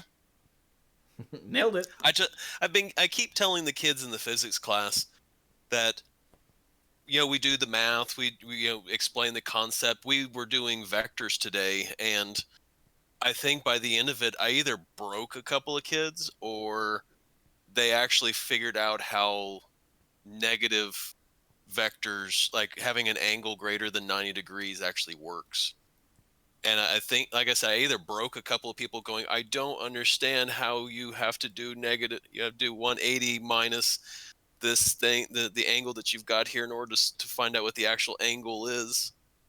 Those of you that don't know, go take trig. If you don't know, don't worry about it because If you vectors. don't know, don't worry about it. If you're, I if you're have in a high school and degree you're in trig, yeah. I have a degree in physics, and I hated vectors and force diagrams and all that crap.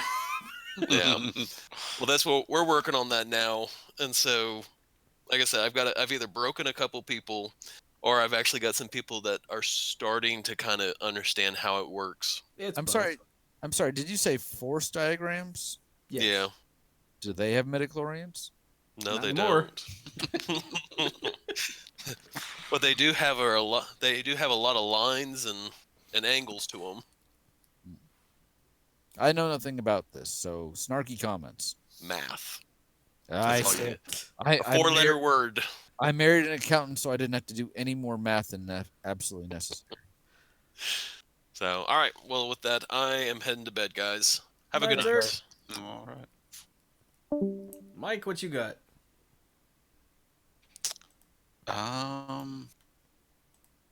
Good answer. Damn. I feel like I had something worthwhile. I think it was also something. It was just following up on one more dragon-related thought. But man, I don't know. I mean, I can talk over your final thought if you want me to. It's what I'm good at. I'm sure you probably could. Jeez. Ooh, the burn.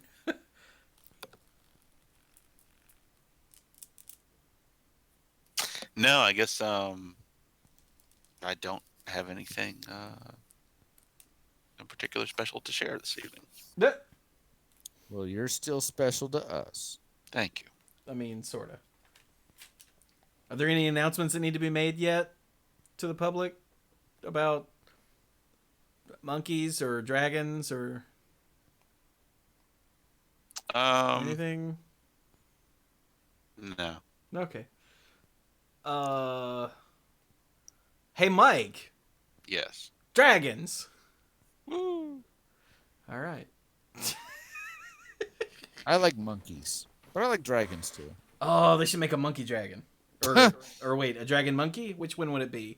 I think dragon monkey makes slightly more sense. Side note, because I'm full of those. Why don't zombies? I feel like zombies should be like a subtype, because so a goblin becomes a goblin zombie, right? Because it was a goblin first. But we joke about unemployed creatures, but most things are something before they become a zombie. Maybe is it too redundant to do human zombie because that would be a lot. You know what? I think it is. Okay, I'm about to get a little too real quick, but it's like why. This actually is a question that is relevant in today's society, and it's like, how come? Do it. I was gonna ask if it. No. Tell you what, I'm gonna save my comment. You go ahead. Okay, it's like why are there? Why is people of color like the other term? Like there's people, but then there's people of color. And why isn't it like people, but also like white people? Yeah, like there's white people, and that's like the basic, the standby, the normal, whatever. Yeah. And I'm using air quotes. There's no face cam, but like that's the normal version. And then you have people of color, even though people of color is very wide and outnumbers white people. No, but they're the minority, Chewie. Shut up, Brian. I know. I hope everyone can hear just how sarcastic I was. But it's the same thing. It's like, why are zombies that used to be human just zombies? But if it's a dead goblin that gets reanimated, it's a zoblin. No, I did it. Damn it. I heard you slow down so you wouldn't say it. But why is it a goblin zombie or like a zombie merfolk? No, but if it's a human, it's just a zombie. And that, my friend, is what's the word I'm looking for? Another lesson about how the profiling prestige class gets to name things. Exactly. Yeah. Because basically I'm saying white people and humans suck. That's my point. I guess especially the white humans. But anyway, that just like I became aware of that relatively recently that like the standard is white people, and then there's I guess we're getting slightly better about like when it comes to sexual orientation, that there's heterosexual as opposed to just straight and gay and then all the others. But like for the longest time it was straight, which implies like normality, and gay, which implies otherness, when it shouldn't be us and them. That's weird. Like that implies that one is right and one isn't. Right. Like you see what I mean? Yes. And it shouldn't be that one is the norm and everything else is different. It should be that everything is always an option. I really hope that I'm not pissing people off with this, because I'm trying to explain this in a way that makes sense. But coming as a straight white human, like I know it sounds kind of wrong coming out of my mouth, but you see what I mean? Like yeah. I should not be, for God's sake, I should not be the normal. Relax, Chewie. I think no one that knows you thinks that way. Hey. Well, there's just no pleasing you, is there? Actually, no, there's not. I didn't think so. But anyway, yeah, I didn't mean to get too real there at the end, but when you brought up the whole, how come if it's a human zombie, it's just a zombie, but if it's some other race, it's a zombie that. And I'm like, ha, wait a minute. Relevance. Well, there you go. Sometimes you need to think about these things, and sometimes they end up coming up at times and you're like, well, wait a minute. Yeah. This is something I've been thinking about. So I do that. Anyway. How about... That's why I liked, like, when I first... Way back in the day when I was reading... Oh, God, what was it? Operation Galactic Storm, which was a big Avengers crossover, and the Kree and the Shi'ar had a war, and the Earth was caught in the middle, because of course it was. This is a big mess. But on Kree, on Hala, there were the two major flavors of people, and they were the ones who looked like normal white people, and then they were the blue people, and they were called the pinks and the blues. And I was like, that's great, because they don't have like white and black, which are opposites, in color terms, even though Mhm. we as people are not opposites in color terms. Pink and blue is very descriptive. That's why from now on, I think we should call white people taupe. Right? Is that the right color? I don't. What know is? color I words hear to taupe that is very level of soothing. detail. Taupe is very soothing. But That's a line from Ocean's 11. That's literally the only thing I know about taupe. They're like, why do they always paint hallways that color? I hear taupe is very soothing. But I'm concerned though if we do that, because how many? I'm trying to think of the right way to phrase this. I can see too many people drawing an analogy between, or a turn of phrase between, taupe and totes, and just being like, "That's taupe's amazing," and I just hate myself already for even having that thought. Yeah, So, now I hate you too. Thanks for that. see, that's what I'm here for. Anyway. So, hey, on the Dragons front, I'm excited to play Skyrim again soon on stream. I'm also excited because Dota Underlords fully released, finally. It's in version 1.0, season 1 of the ranked play. We got a bunch of new items, a whole hero rotation. We lost all the scrappies and inventors, and it brought back like summoners, and the elusives came back, but they're not elusive anymore because that was dumb. So now they're vigilant, and they have a whole new ability, and it's just cool. And we played on stream last night and had a lot of fun, and I'm very excited to play more Dota Underlords, and that has 3 dragons in it. So, see, there you go. Dragons are everywhere. You got Viper, the dragon assassin. You've got, I can't think of the name. The one cost one that was a dragon inventor, but now is a dragon brawny because they got rid of inventors. And I think the dragon's name is Mortimer because when you have another dragon out, she gets the ability called Mortimer's Kisses, where he spits fireballs that bounce around. But anyway, and then you've got Dragon Knight, who is a badass. He's so badass they took him up from tier 4 up to tier 5 because he was too good. So now he's like top level and he's harder to get, so you can't get him and just win the game. When you have another dragon, you see, the Dragon Alliance gives all your dragons extra abilities. So, Snapfire, is that her name? Gets the Mortimer's Kisses and shoots fireballs. Viper gets corrosive skin, and anybody that attacks Viper takes damage and gets poison stacks. And then Dragon Knight is a knight, but when you have another dragon, Dragon Knight turns into a dragon and breathes fire, and it's awesome. So, look, dragons are everywhere. I never even watched Game of Thrones. I don't even need it. I got all these other dragons.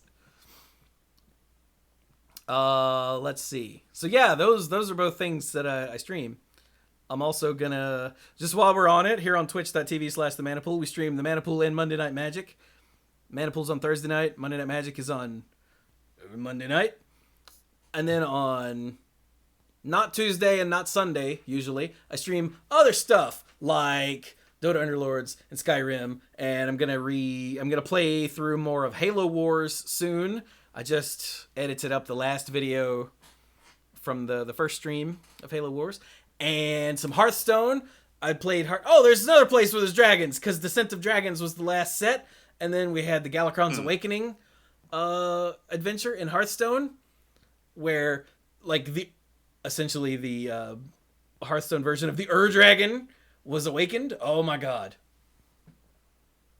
So there's dragons everywhere. But yeah, I did a Hearthstone stream where I was just playing on ladder, and I ran from rank 9 all the way up to rank 5 in one night. And that was awesome. And I ran all the way up to rank 6 with one deck. I went on a crazy Embiggen Druid streak, and all of which either is or will be on YouTube, depending on if you're listening live or listening later.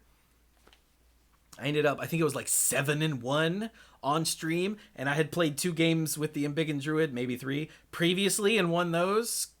So, yeah. Embiggen Druid is messed up. Yay. dragons. Dude, am I playing any other games with dragons? What the hell? I don't think so. I think that's it for dragons for me. For now. Soon, though.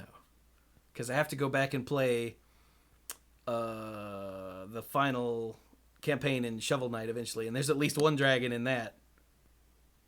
Yeah. Yeah. But anyway. So yeah, that's what happens here on twitch.tv/themanapool. And I'll play other stuff too as it comes up. I've been playing Magic Mana Strike on my phone.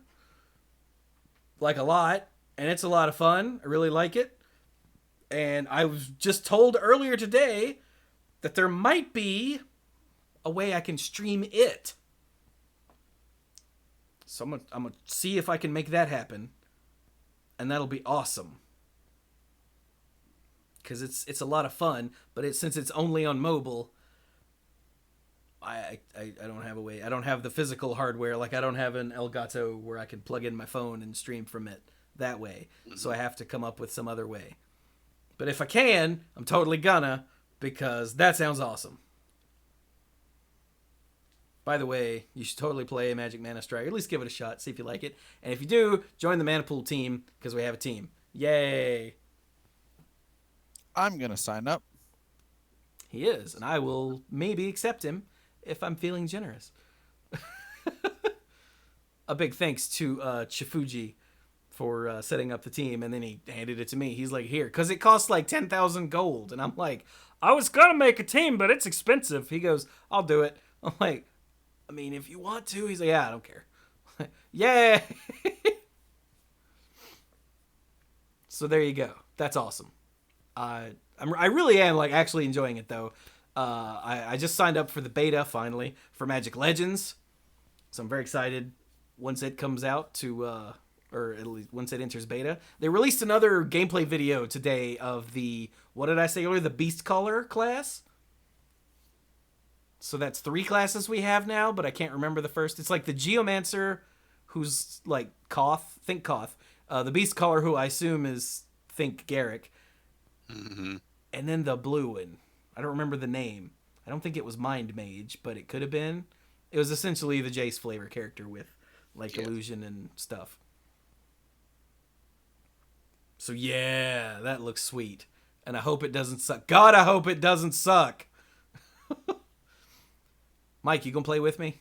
Since you're a Diablo guy. He's trying to think of a polite way to say, I'm not talking to you. Maybe. I don't know.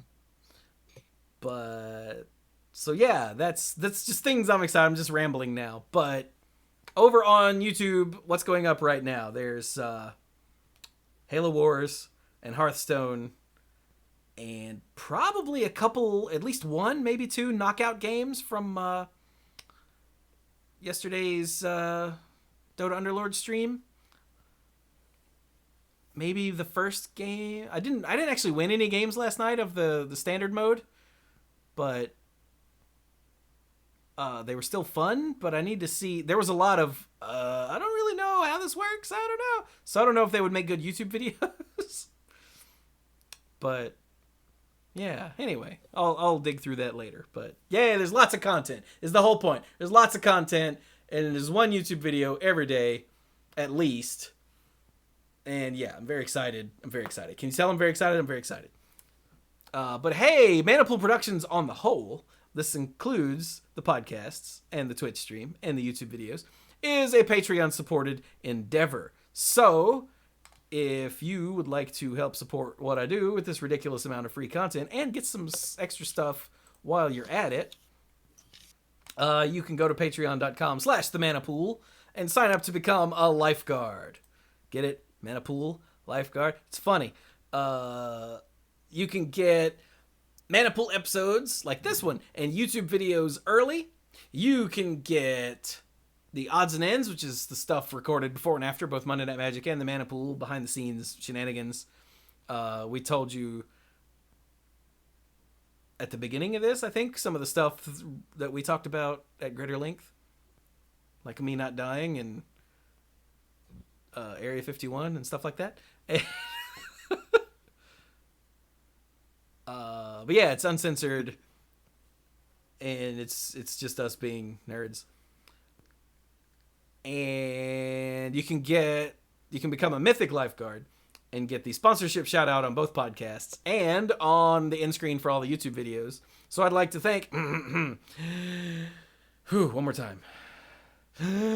Jason Doan, Kim Ho, Andrew Hunt, Al, Lance Delicious, Team You Hellas Are You, Connor Kennedy, John Morris, Alex Gonzalez, Scuzzo, Jeff Spencer, Stuart Slaw, PJ McMullen, Sophia Brattain, Casey, Fayen Says, couldn't make it, Danny Liao, Cody Buckawing, Jake Jansons, Jason Kaus, John Parker, Violet Moon, Aleph Cat, Beardy Man, Bartle, Backwards Logic, ALK Alters, and the Beast Father, Aaron Goodwine. Man. So thank you all so very much for your support, and to all of the lifeguards at every tier. I quite literally could not do this without you. So lets me keep churning out the content for you so that you will be entertained at work or at home or at night when the kids go to bed or whenever. Not while you're driving. Unless it's the audio podcast, then it's fine. Yeah. So with that, this has been the Mana Pool number 583. We hope you liked dragons, because we like dragons, in case you can't tell. Mike. Yes. Dragons. Woo! That's pitiful. Brian, dragons. Wah! Dirk, dragon. Oh, never mind. Thank you all so very much for joining us. And go play with dragon. No, go play some Magic.